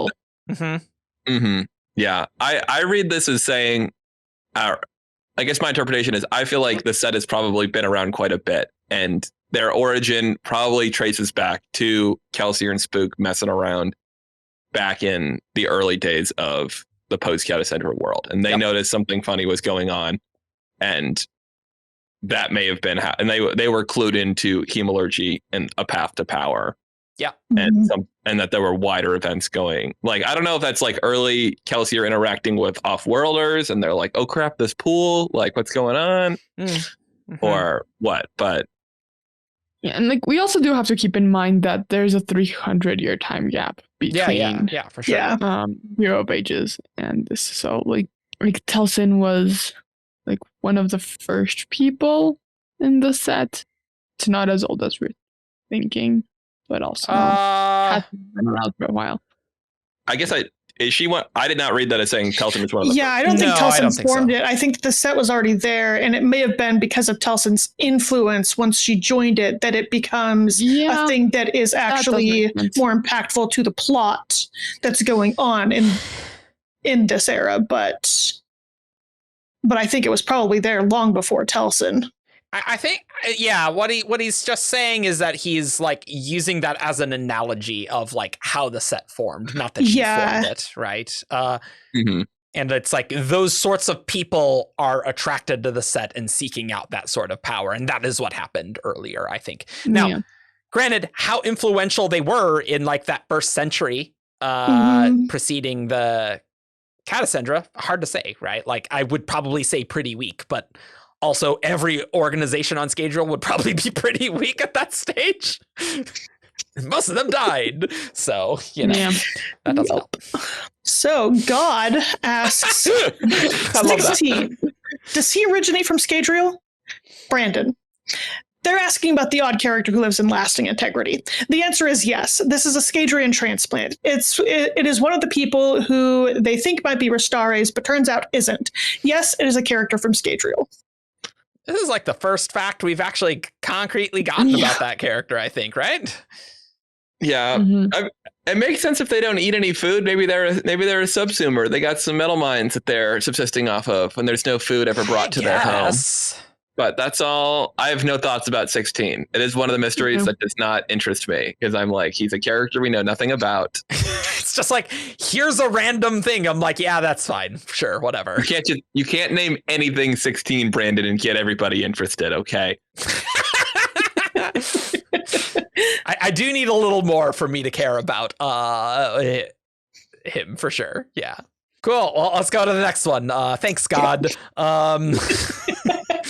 Matthias Lebo asks, are the coin shots that help Steris with getting the people out of the flood zone, who seemed rather concerned with whether she was following the law, actually Skybreakers? Excellent question. We did talk about this on our reactions episode, and some people really didn't like it, and I kind of did. And Brandon says, he. Well, so we'll just leave that one. So how about this? At this point in continuity, a Skybreaker could not easily get off of Roshar. In fact, by this point in continuity, I believe you can't hold me to this too much. The only Radiant who's managed to get off of Roshar and maintain powers is Hoid. I believe that's the case. Hoid is weird. He also has lots of knowledge. He used a specific method to get... anyway. Don't hold me to that, but I think by this point, he is the first to get out of the system. Offworld doesn't really count because you can go to Braze or Ashen. Which everyone wants to do. Yeah, they sound lovely. Great vacation spots. It's sad when the place with all the devastating storms every week or so is like, yeah, that's the best place to go. Not the best place. It's like, oh, okay, great. So this implies to me, and maybe I'm reading too much into this, that in between book 5 and 6, we will not get Shallan world hopping and then coming back to Roshar, which is slightly a bummer. But also Brandon is just like, don't hold me to this. So like Brandon could easily change that. Okay. Yeah. And he's intentionally keeping the door open right there. You can see him doing it where he's like, you don't trust me about this. I have to check continuity. I'm not 100% sure on this. I'd like Shallan, but okay. So that probably means they're not Skybreakers. In other words, they're just not, right. But please let Shallan be a cool world hopper, but I don't know. Maybe she dies. Maybe she dies. Maybe she just doesn't make it. But it is interesting because they're like knocking on the door of being able to do it in Rhythm of War. You know, like Mraize is like raising that as an option to Shallan. And so, and I'd kind of assumed that whatever the secret is going to come out in Stormlight 5. So it's interesting to me that either it doesn't or it requires something that they're not able to do easily, either a material or something, but like maybe they figure out the secret, but just events happen where that's no longer possible. Like they know how to do it, but some world event makes it really hard to do, and maybe Hoid can do it. Maybe, maybe. They were saying in Lost Metal that like Roshar was like kind of locked off-ish in a way. Yeah, it doesn't sound nice. Yeah, something had happened there. So yeah, so like that probably doesn't help. Yeah, I was gonna say there could be another barrier that they're like, oh yeah, if we could get to Shadesmar, we could get maybe, off. Or like, you know, maybe something else is going on. But Else Caller, I was like, wait, we literally have an order that can get there. And we got the Oath Gates, and they'd have to break all there's the lots of Oath ways to get Gates. Shadesmar. Like, there's lots of ways to do it now. Maybe just Shadesmar just like has the door come in or something like the door, and it's just really not fun. And I'm sure that'll be really fun for all the spread. They're all dead. Cultivation. Is that? I'm like either that or Odium, I guess. Whose corpse is going in the cognitive realm? You know, I hadn't really fleshed this idea out here very much, so we'll find out. All the shards are gonna die, and then we're gonna in Stormlight 5, and then we're going places. Yeah, you know, it could be interesting. And you have a bunch of like regular characters that could just like get up a ton of, you know, they could just like there's a lot of power flowing around. You know, maybe there's a lot of bondsmiths. Yeah, jeez. Yeah. To be honest, that would be kind of cool. It's just like how chaotic could things be? Yeah, that would be pretty crazy. And the other thing I'll say about this WoB is I'm glad it confirms finally once and for all that Hoid has his powers and did not just like ditch design and be like, true, I'm out, because I never thought he would do that, but it does confirm that she presumably is with him. Yeah. Okay. Cool. Yeah, he's wanted true light weaving for so long, right? Like he wouldn't do that. So cool. All right, our next one is another Lost Metal question about the Kandra. This is coming from Nextoral. Nextori. I'm a little far away from my computer screen. I should be wearing my glasses. Nextoral. Yeah. Okay. In the Lost Metal, Milan is said to be the first Kandra Harmony sent off world. Does that mean the Kandra on Rashar are not in Harmony's employment? Brandon. Yes. Good way to connect the dots. That's exactly what that means. Rashara says, Brandon, you previously said the Kandra on Rashar was an agent of Harmony. Brandon. Did I? Sounds uncertain. Well, I'm changing my mind. Yep. No, not an agent of... I know exactly who this Kandra is and what they're doing. And yeah, I'm going to say I don't know why I said that before, but now no. There is a WoB from Salt Lake City Comic Con 2014 where someone asked, like, what planet have we seen the Kandra World Hopper on? Brandon said, you've seen her before. I asked if she was an agent of Sazed. He said yes. I think this is easily just a thing where he either misheard or misspoke. Or at some point in the previous 9 years, he changed his mind. Okay, that's true as well. Yeah. He seemed very... Yeah, it's like, why would I have said that before? Like, I don't even know why I would have said that. So maybe some miscommunication, because he seems to have a very clear idea for what this Kandra is doing, which is interesting. Yeah. Which is cool. And I could see 9 years ago him being like, oh, I've got an idea for Milan. Like, I know she's going to be there. She's going to be a world head encounter. She is an agent of Sazed, you know, but like that hasn't come to fruition yet. And it turns out that like when he writes the Lost Metal, Milan hasn't left yet. And so it doesn't make sense for that to be her, you know, and he's come up with a different idea in the intervening time. 2014 is crazy because Shadows of Self isn't even out yet. So like that's crazy, you know? Yeah, Milan hasn't reappeared in Mistborn yet. We don't even know that she is on Scadrial at that point, you know, if Shadows of Self hasn't come out. At least from, I mean, again, who can say what happened in 2014? But it sure seems like Brandon has a very specific idea of who this Kendra is and what they're doing, and is like, tee, this is in the background. Lovely. We'll have Kendra World Hopper's secret history as well added to the list. I wonder if they're a palace person, because we've got the Faroukimist, and you could like see there being somebody else like operating there. Yeah. I just don't know when it's going to come up, but I want to be surprised and think it's really cool, you know? That's what I want. I guess. Is it too weird to introduce? No, he'd definitely do it. I was like, after all the stuff he's done, he would definitely have a character like have their flesh go transparent suddenly, and you're just like, yeah, this is part of Stormlight now. Here we go. This is an off-world monster. So, Letters Words asks, now that we know a bit more about the connection between Trell and Autonomy, can you explain who exactly the person named Trell in White Sand is, and how they connect to Trell, the avatar of Autonomy that we see in the Lost Metal? Was this Trell just another person who acted as the Trell avatar after being invested by Autonomy in a similar way to Telsin? And Brandon, all he says is, this is the way I want you theorizing. Thank you very much. Just again, I would get out the page, but there's a full page spread in White Sand Volume 2 of like, hey, I'm Trell, what's up? Like, which is weird. I don't know. Like, what would have happened to him if he was the original Trell? What happened to that guy? Like, did he just get sick of that stuff? Was he? I don't know. There's some open questions that I really need some answers to eventually, and yeah, put it up with Lutha there. Oh my gosh. Okay, next is Stephen Peterson asks, is Hoid's restriction on not hurting someone living absolute? Could he cause pain for pleasure situations? Brandon. It is not absolute. You've seen at least one loophole. The thing about this is Dawn Shard derived, and weird things happen with the Dawn Shards. My economics professor in college, his name was Stephen Peterson. I wonder if this is the same guy. I wouldn't say this is a particular.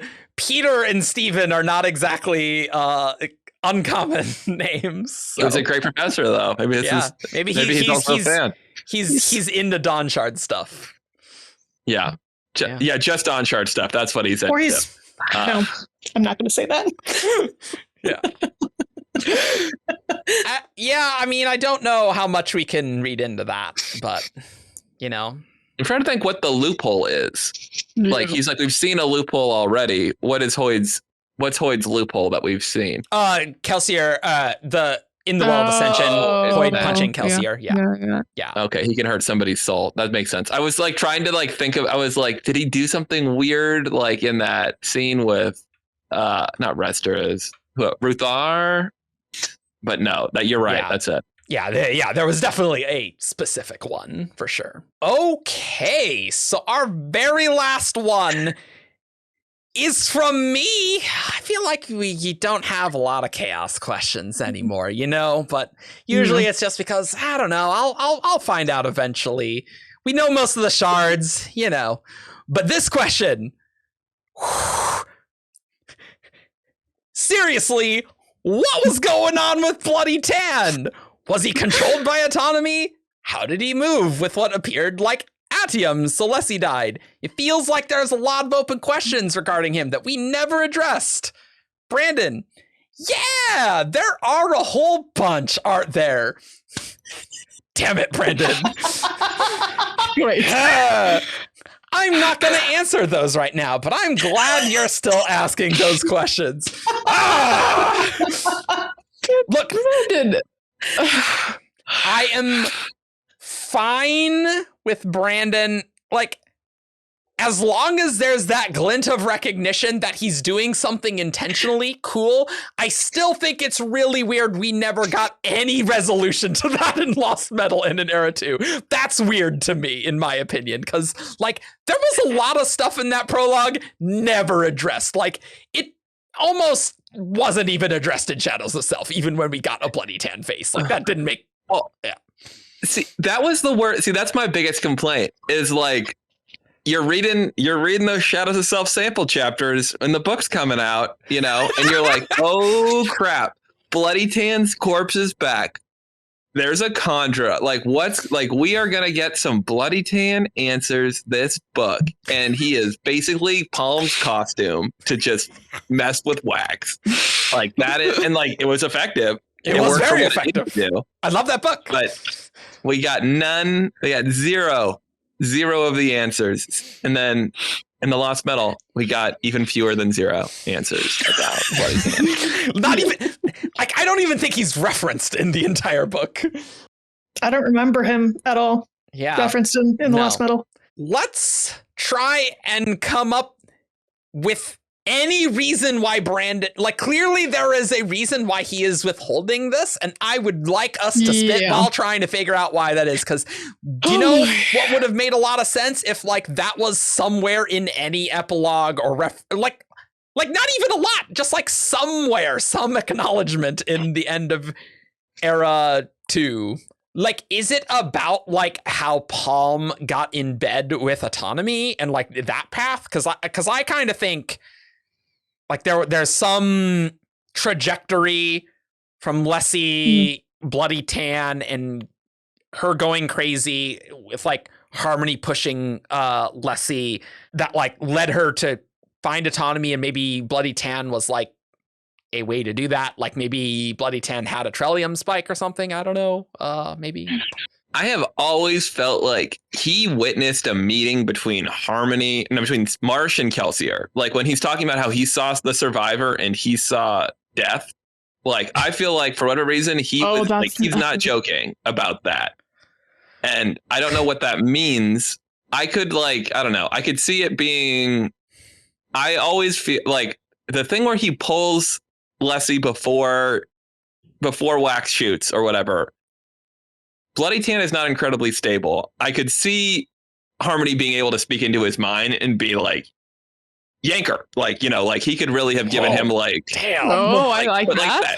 That whole thing is being so elaborately stage managed. Wax is watching a performance happen in front of him. And I think that Harmony Harmony was pulling the strings either quite literally or not. And I could see it being a really unflattering kind of thing that was going on there, which it was. Wow. But I guess I'd never consider that Harmony would be the one literally making that happen. But that would be on brand for what Harmony was doing here. Very on brand, especially with what Bloody Tan's saying. I could also buy Autonomy, though, that Autonomy is very interested at Autonomy sees a path to get this agent of Harmony that's very powerful. I could buy that too. That's true. It would. I guess that's interesting. Do we think Lessie was scripted to die there? Did Harmony make that? Was that all Harmony's plan, or is he planning on pushing Wax to go back to the basin in a less traumatic way, potentially? Did it have to happen that way, or did it just happen to happen that way? And they were oh, I guess he's got his motivation now. Sazed clearly did a lot of pushing to get things where he wanted to go. Mm-hmm. This feels like a step too far for Sazed to do, personally. It is possible. It clearly seemed like Sazed pushed Palm so much that maybe if we saw those conversations, we would feel different about how Sazed acted. Because clearly Palm was absolutely not okay with it, which is the whole point. God, Palm's so cool. I know. Yeah, criminally under-referenced in the Lost Metal as well. Yeah, true.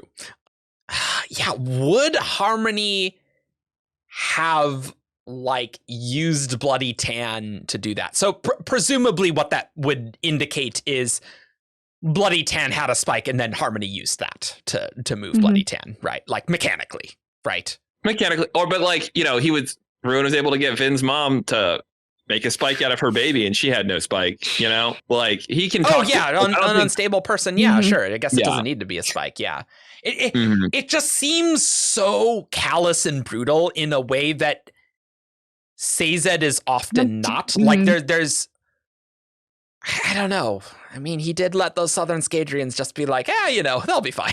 So, I don't know. Skelsier's got it under control, I guess. It'll be fine. This just seems so brutal and traumatic that, like, I think it's more likely that he is hearing whispers from Autonomy, especially because a lot of the words Bloody Tan says are very similar to what Palm says in Shadows of Self, with like another person moving them. Yeah. So, like, true. There could be some influence, like maybe Autonomy has her fingers in Bloody Tan, and like Harmony's trying to counteract that particularly. And so like that's leading to, it's like, oh, something else moves you and things. But I don't know. There's a strong Bloody Tan Palm connection with just how they talk that makes me think that like there's Autonomy stuff involved. Mm-hmm. Well, okay, here, I'll reframe my earlier kind of like thought. Cool. Our Bloody Tan is a palm of Autonomy, and Autonomy uses Tan at times as like a puppet to address Harmony. And that's what he's referencing. He's gone to like a Marsh, Kelsey, or Harmony tete-a-tete, which we know they have sometimes. They're the three legs of the stool. And he's been like, hey, I'm Autonomy, by the way. And Bloody Tan remembers that a little bit, but yeah, he wasn't because fully like himself. He could like literally like have the red glowing eyes like we see in Lost Metal maybe, and just be like, hey, how's it going? That's how Bobbin talks. Yeah, that's, and Bloody Tan's like, yeah, this really messed me up. And like, that's fair. That makes sense. Yeah. And I will say for Harmony, like the amount of puppet mastering Harmony was doing in Leslie's death, I could see him having had a less traumatic plan initially to get Wax sent back. And because it's not like that worked that well at first. He spent 6 months like in a depression, trying to be the Lord of the House. And they eventually got him out of that. But, it wasn't like he came back as Harmony's sword. Like then more work he wasn't sent back in a way that was very conducive to Harmony's plans. Yeah. So like this event happened, and Harmony's like, well, I guess that's a way that would have worked. That's if I had total control, that wouldn't have been my plan, but like it kind of worked. So, all right, cool. I guess I'll use the tools that I have here, sort of thing. And maybe just not quite understanding how much Autonomy Trell stuff was involved in that. Maybe he didn't know at the time. Yeah. I mean, he probably didn't around that time. At least maybe only hints. Maybe, I don't know. Hard to say. Because did he make our time reference on when Autonomy like came to him and was like, get off this planet or else? Like, did he like kind of give an indication for when that was, when that line came up? Wasn't that the conversation in Lost Metal where then Autonomy like attacked? Or like, I think it did happen in that 6 years. Yeah, I think that was so it seemed like Harmony didn't really know exactly what was happening with Palm. Like maybe he had hints of it. I'd really have to read Shadows again, because someday I'm going to read Shadows and I'm going to write a Palm Coppermind article. I've said it since 2015, and one of these years it'll happen probably, because the crap she does in that book is bonkers. Like, go read that book really knowing that she's the governor the entire time, and that is crazy. But yeah, I don't know. Like, I don't think he even knew what the red mist was in bands, right? No, but the convro we're saying, like as early as the end of Shadows Itself, it's a metal from another god. Like that's what Ferocity was. There was a hook in the end of that book. And that was true. That. Okay, so he might have known it was Autonomy. And I think he that, but so he's like, this is a thing. It's from something like me that's not me, but I don't really understand what that is, right? Like that seems plausible, right? And I think Autonomy might even be like concealing herself from him in some ways, because when he's writing his letter to Hoid, he lists a lot of shards off, and I don't believe Autonomy is one of them. No, it's not. Like he mentions that some are making themselves difficult to find, but I don't think he lists her. Like he may know that a shard named Autonomy exists, but it's like I don't know how to communicate with them for whatever reason. Yeah. And honestly, if you're Autonomy, you're gonna invest in that stealth proficiency to have some stealth checks if you're trying to infiltrate other planets, right? Like that seems like a top priority here. I don't know why the perpendicularities are top priority, but okay, sure. The concealing seems important. And importantly, Trillium hides someone to Harmony's sight, right? Oh, along with all the other 40 things that Trillium does. It's really just yeah, Brandon, explain that God metal. Why does we got to change all the rules for Atheum, but Trillium can just do whatever I need it to. Well, God metals can break the rules in however Brandon wants, right? But just not in the way that I wanted. Very good. Cool. Well, how about we head on over to who's that Cosmere character? This character is from Roshar. Menace. Tien. Talm. Braze. Hoid in drag on a horse. It's time for Who's That Cosmere Character? Welcome to Who's That Cosmere Character, the game show where you send 5 clues and a character to WTCC at 17shard.com. I read each clue aloud, and after each clue, these guys have a chance to guess who's that Cosmere character. This first one is sent by longtime commenter Oliver Newcomb. Clue 1. This character has multiple children. What about the Lord Ruler? Oh, it's not the Lord Ruler. I like that. What do you think, David? What about Keen from Elantris? It's not Keen. And we don't have Ian to correct our Aeonic pronunciation. No, I will, because it throws me off so much. Keen. Like, I'm used to Cheyenne now. Keen. His name is Keen. Keen. I can't remember what Shalon's dad's name is, but look, if you uniquely identify a character, that's perfectly fine, Kendra. No, it's not Lynn, though. Clue 2. This character is a government official. A government official? Tavidian? It is Tavidian.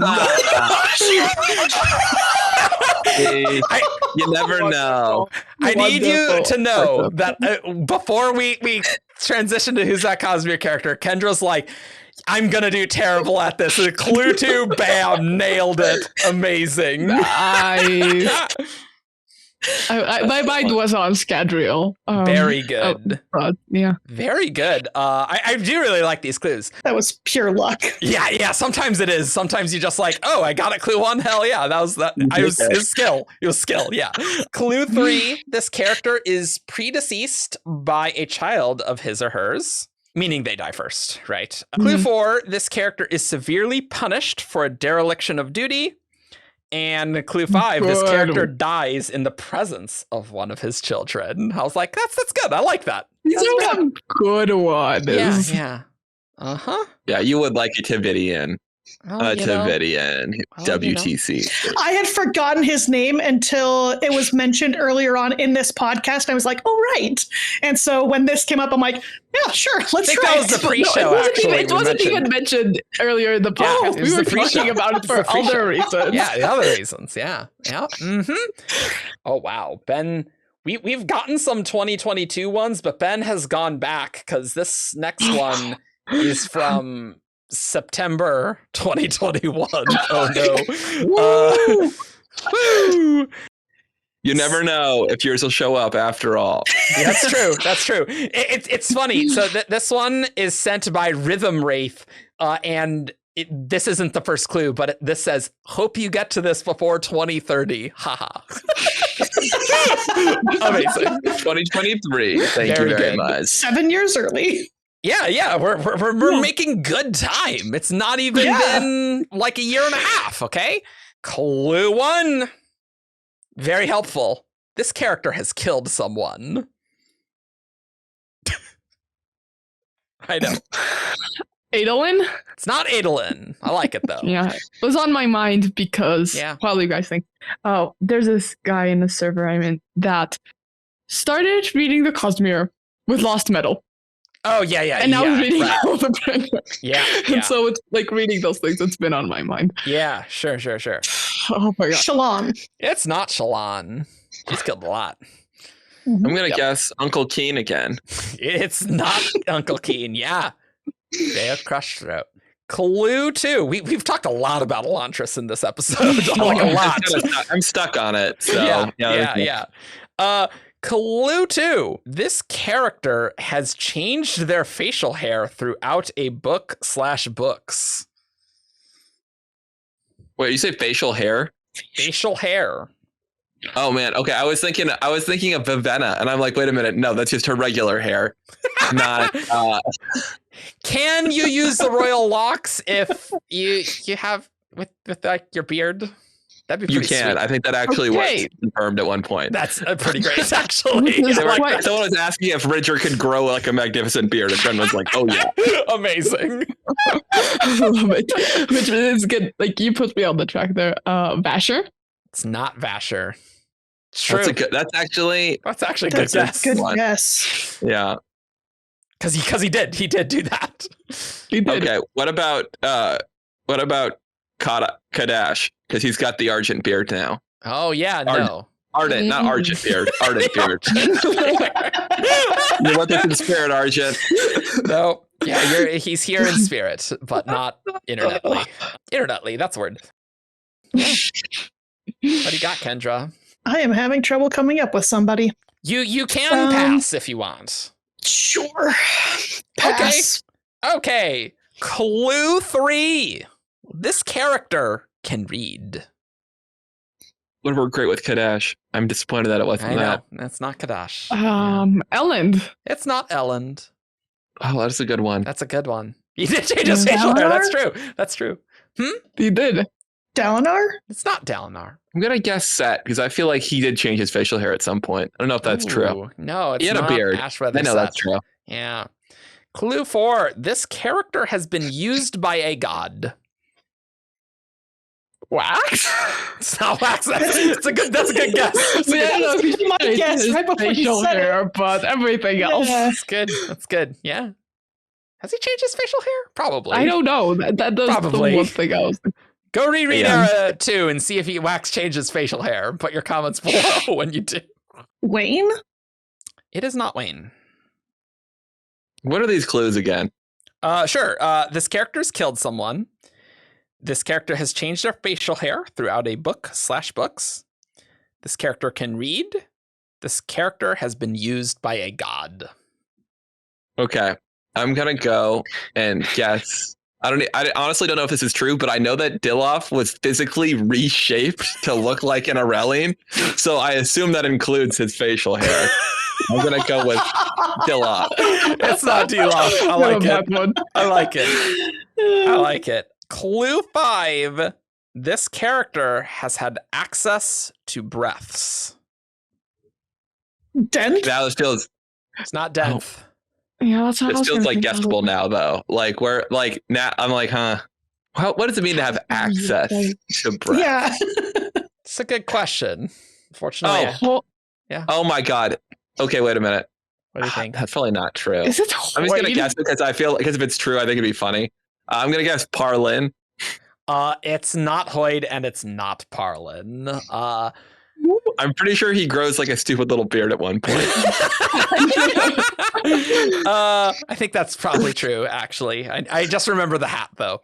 It's like, oh, what's your character trait? Hat. I might have mistaken a beard for a hat. That's also possible. As you do every day. Anyway, so this is Taravangian.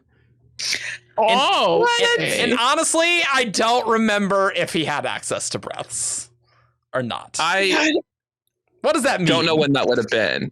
I don't know. Their breath and night blood. The whole one from like, is that what they're getting at? I'm not sure. So Rhythm Wraith, you have some answers. You have some things to answer for in the comments here, because I don't remember that. But put your comments below. Hoid doesn't have a fake beard. Hoid doesn't have has a fake beard at one point. That's a good point. You could try to make an argument for Hoid. Yeah. Has he killed anybody? That's what I was like. I was going to guess Hoid earlier, but then God. yep. Killed God. Yeah. Used by God, killed God. Easy. And he probably killed other people before that, before like the whole Dawn Shard stuff. I think the only clue that I'm confused about is the access to breath one there, because I don't remember that. But yeah. So our last one is a Who's That Cosmere character priority queue. And we actually don't have a lot of these. I haven't received any since January, which might be a technical issue. I don't think so. I think the form's working. But if you are a Herald on Patreon, give me some priority queues, because I'm rapidly running out of them, and I need them to do the show. And it's actually a thing that we give you for being a Herald on Patreon. So for as little as $10 a month, you can submit your priority queues and get them read sooner than 16 months later. For sure, probably. Or if you have one you're really proud of, you can be a Patreon for one. You can be a Herald for 1 month and just throw it in the queue, and then anymore. Then wait only slightly a while. But of course, after I say this, then there's going to be like 30 more from all the Heralds on Patreon. So it's like, okay, it might take a bit. But we'll maybe do a Who's That Cosmere character episode, because I don't know, topics sound like a lot of work, guys. And what if we just do WoBs? We've done so much this year. I know. But the thing is we haven't, though. We really haven't done a lot this year. Anyway. Yeah. So this one is sent by Lady of Scars, which I appreciate that. Is that Mayor? Or the fun thing is that it's /Mayor, but it's spelled MEHR. But she says... sounds like Mare, so you don't have to sweat the pronunciation. Nice. So I love the theming there. Well That's done. Smart. It's a good name. I like it. Okay, clue one. This character was first featured on Who's That Cosmere character in the Amia and Arcana episode. Oh man, they do get a little better. I was on that episode. I don't remember.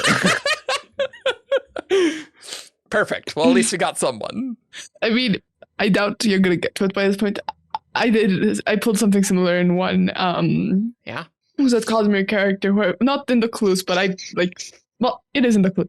But I specifically wrote there needs to be people from the Cosmere Bays episode on this. Oh, okay. All right. Okay, cool. so they first appeared in the WTCs we did during that episode. That is the clue. I would assume this means that the first time this character was an answer to a WTCC was that episode. Okay. That's how I am interpreting that. I absolutely don't remember, because after I record, it's out of my brain. I don't remember what we said. Well, and then you got to remember, was it one that Ben was on? Because sometimes he'll theme it, and you're he'll pick a related character. But I don't think. I don't know. Yeah, I think he usually just does the theming for the Who's That Cosmere character episodes, which, wow, we really haven't done one of those in ages. I mean, we haven't done one since I was spiked. Okay. Yeah. It's been over a year. Oof. Yeah, okay. I think you just need to throw some darts on a dartboard if you don't remember. Okay. No, I'm just trying to think now I'm trying to metagame it. I'm who's someone that wouldn't have been an answer by that point, all these 500 Rosharans at the time. Yeah. How about Queen Fen's son, Kadrolk? It's not Kadrolk. Great Phelan pronunciation, maybe, probably. It has to be after Oathbringer, right? So we didn't do these we didn't do this game before Oathbringer. I mean, we barely did any Shardcast before Oathbringer, so yeah. Yeah, we thought we were going to do a read-through podcast as the main podcast, but now we made that Span Reads, and Span Reads will return this year. Don't worry. Mabe. Who? Mabe. No, it's not Mabe. The Washington lady. Yeah. the woman that Ishik is gonna marry, they're not gonna marry, they're gonna marry. That is Mabe. Yeah. Oh, that is Mabe. I thought. Yeah. That is Mabe. I was thinking that's very I was funny. thinking No, of- that's your guess. That's your guess. We're going on to the next one now. No. Yeah, go ahead. I was good. Yeah, That's just very funny that we had a one about it too. Very funny. Yeah, I was thinking of a different character. Oh yeah. With I thought Mabe was a different character. Oh, were you thinking that was like the cook in the beginning of Warbreaker? There's a cook named Mab. Yeah. That's his name, Mab. Yeah. Yeah. All right, clue 2. Art for this character has been an option on multiple Patreon polls, though as of submission, none has been commissioned yet. Oh, what am I mad about that hasn't been commissioned? They are all like this, by the way, in case you haven't wondered. They get more specific. They get more specific, I promise. I'm just trying to think what I've been disappointed in lately. This. No, there you go. This is fun. Thank you, This Lady is of so Scars. hard. It's Yeah, actually like theming it after our own stuff. It's like I don't have any recollection of this at all. Yeah. If Argent was on, he would probably nail this. Oh, Argent would totally so- know. Unfortunately, his internet is out. Lopen would have been an answer before that. Oh, I have no idea. By the way, if you support our Patreon, we have monthly art polls, and we just recently put out a big thing on all of the art we commissioned from 2022. And honestly, there's some pretty killer art. So if you want to help support our art budget, you can support us for as little as $1. You don't have to be a herald. You can vote on those art polls, and you get behind the scenes stuff.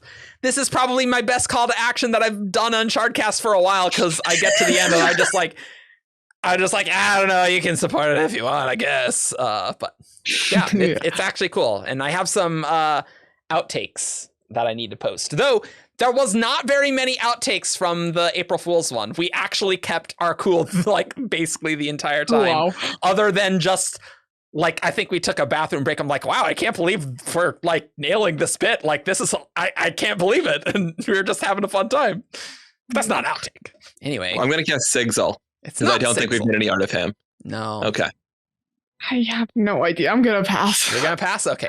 The clues do get better, I promise. So if you want to pass, that's fine. I am also going to pass. That seems fine. Clue 3. This character's name appears in a Shardcast episode title. Oh my god.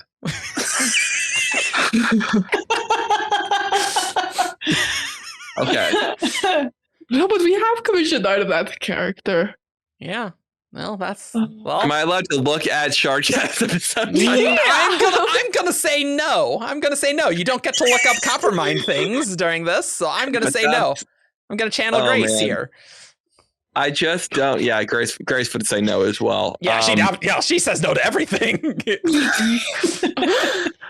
She's heartless. Who? But it's gotta be someone like pretty prominent, because we would not be like, this is. Yeah, you will not believe what Helio. You know, I'm gonna say Helio. I'm gonna stick with that. No, it's not Helio. And I know we have not done a Helio episode as well. But I could see us being like the aluminum thing. You were like, Helio's experiments. Yeah, but okay. That's fair. Good point. Yeah. Good point. Yeah. I'm trying to think, but yeah. Sure. Well, somebody who's prominent enough to be on a title and also not prominent enough that a commission has been done. Or the answer for it. It's gonna be like a WoB episode title. I'm feeling. That's when we most often have a name in there, unless that's it's like true. A main super character. main character. Yeah, true. Yeah, because my thought was like Bido Mishra, but we do have Bido Mishra art from Connor. That's but it wasn't an art commission. It wasn't an art commission. Was it? Oh my god. Oh. Then I'm just going with that because I have no other. It's ideas. not Bido Mishram, but I appreciate any Bido Mishram answers. Don't worry. It would have been funny if that was the answer. That would have been very funny. Yeah, is the answer to this WCC also a Shardcast meme? Because then we're just like, I'm like trying to metagame it. It is an actual character. It's an actual... I believe it. I just mean like, I mean, the character that's been memed on. Maybe Janet. It's not Janet. Clue 4.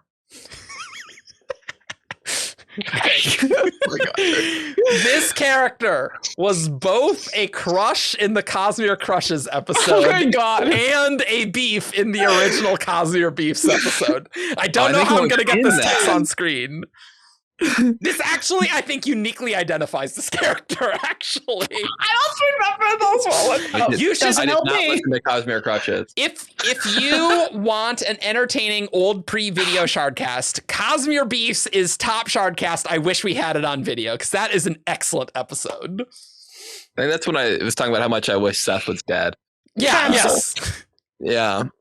Who, Kendra? Capsule. It's not Capsule. I'm going to guess Seth. It's not Zeth. Does anyone have a crush on Zeth? Put your comments below. Do you have a crush on Zeth? I feel like Feather, I guess, I don't know. Probably not that specifically. I think Feather has a crush on the rules more than Zeth specifically. I just know that she thinks Seth is like one of her characters, but that might not be the right. That's just because she's a skybreaker, honestly. Yeah. God. All right, Veronica, what you got? No idea.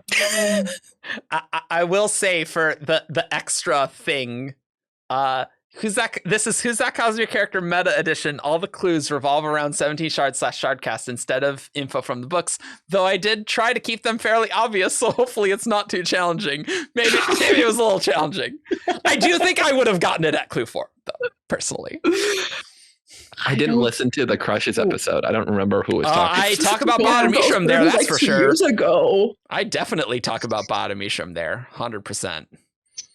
I think that's why I was like, we should do a Crushes episode so I could talk about Bottomishram. That sounds like something I'd do. Those and I have no idea. Okay, do you want to pass? Yeah. All right, clue 5. This will be helpful. This character's name is said in the Who's That Cosmere character intro jingle. Oh, man. Well, it's not Hoid and Drag on a horse. No, not. Oh, maybe not. No, but we have commissioned items. No. Okay, well, we have commissioned items. I'm going to say Mraize. Yeah, that's not. Not Mraize. we have commissioned items from Mraize. Not Mraize. I don't That was remember. my first thoughts too. I can't remember who else is in the jingle. Oh, I know one of them. I'll say it. Why don't you list who you know? Why don't you list who you know, David? Someone says TN. I actually don't even know who the voices in the jingle are for the most part. I'm like, who is this? I don't listen to our own show. Is Josh. Yeah. One is Josh and the other one is Feather. Otherwise, I have no idea. Yeah, there's a lot of Feather ones in that. Yeah. TN is one. Yeah. Talon is one. Okay. It might be Talon, Talon. right. Have we ever? I don't think we've done any Talon art. Yeah. It could be Talon. Maybe. Yeah. I mean, yeah. You know, and his name has definitely been in podcast titles. I don't think we've commissioned any art of him. It's just weird that it would take that long for him to feature as one of the characters for who's that Cosmere character. Yeah. So maybe it's TN. Yeah, and same with TN. Like TN is a pretty common one. Well, I mean, there are 2 of you, and if one of you wants to guess, I'm going to go Talon. Yeah, then I'll go TN. Kendra, it is It's Talon. not You're 2 for 3. It was a bit of a group effort at the end, though, admittedly. Yeah. Because if David hadn't listed those, I think you would have been screwed. No, absolutely not. I would not have. Nope, I had nothing. So I do just want to shout out. Matt had a Cosmere beef about Talon because he did. Yeah, he had a Cosmere beef, and then I think other people were like, "I have a crush on Talon," which makes sense. That makes sense. Yeah. And I think it's mostly because we have a lot of Talon art, so that usually something a little more unusual gets hit, and also I think Amia and Akana that was even before 2020, and there's just so many options when it was early Shardcast, so I'm not super surprised on that Who's That Cosmere character thing, but this is a really fun one though. It may have been even in 2018 that we did the Amia Nakano. No, but I think that was on video. I'm gonna look this up. Wait a second. I think it was on video. Did we do it post Dawn Shard, or did we not? No, I don't think we did. I'm thinking of the wrong set of podcasts then. So that wasn't even helpful You at were all. telling me 4 years ago. It's 4 years ago. Okay, yeah. Ooh, okay. This is actually okay. This episode is a pre-video episode in May 2018. That's actually super early because I think we started Who's That Cosmere Character in February. So that's actually really early. Wow. So that makes sense. That makes sense. Yeah. I was also thinking about Shard. Yeah, no. This is when I think we were. Oh wow! Wow, look at those old Shardcasts. Only an hour and 30 minutes with Who's That Cosmere Character. Yeah, we've honed our craft, guys. But also, it was weekly. It was different. Yeah. I think I was more insistent on splitting, whereas these days I'm like, you're getting it every 2 weeks, so make it worth your while. Yeah, you can listen to it over the course of 2 weeks. Yeah, probably. I'm even behind that 2 week schedule. In my Shardcast Well, look, when you're recording things, and you're recording an entire other podcast, Veronica. So that makes sense. Look, we haven't recorded basically anything this year because we backlogged all of Stormlight. That's why I said earlier, like, our first Stormlight recordings were 3 years ago.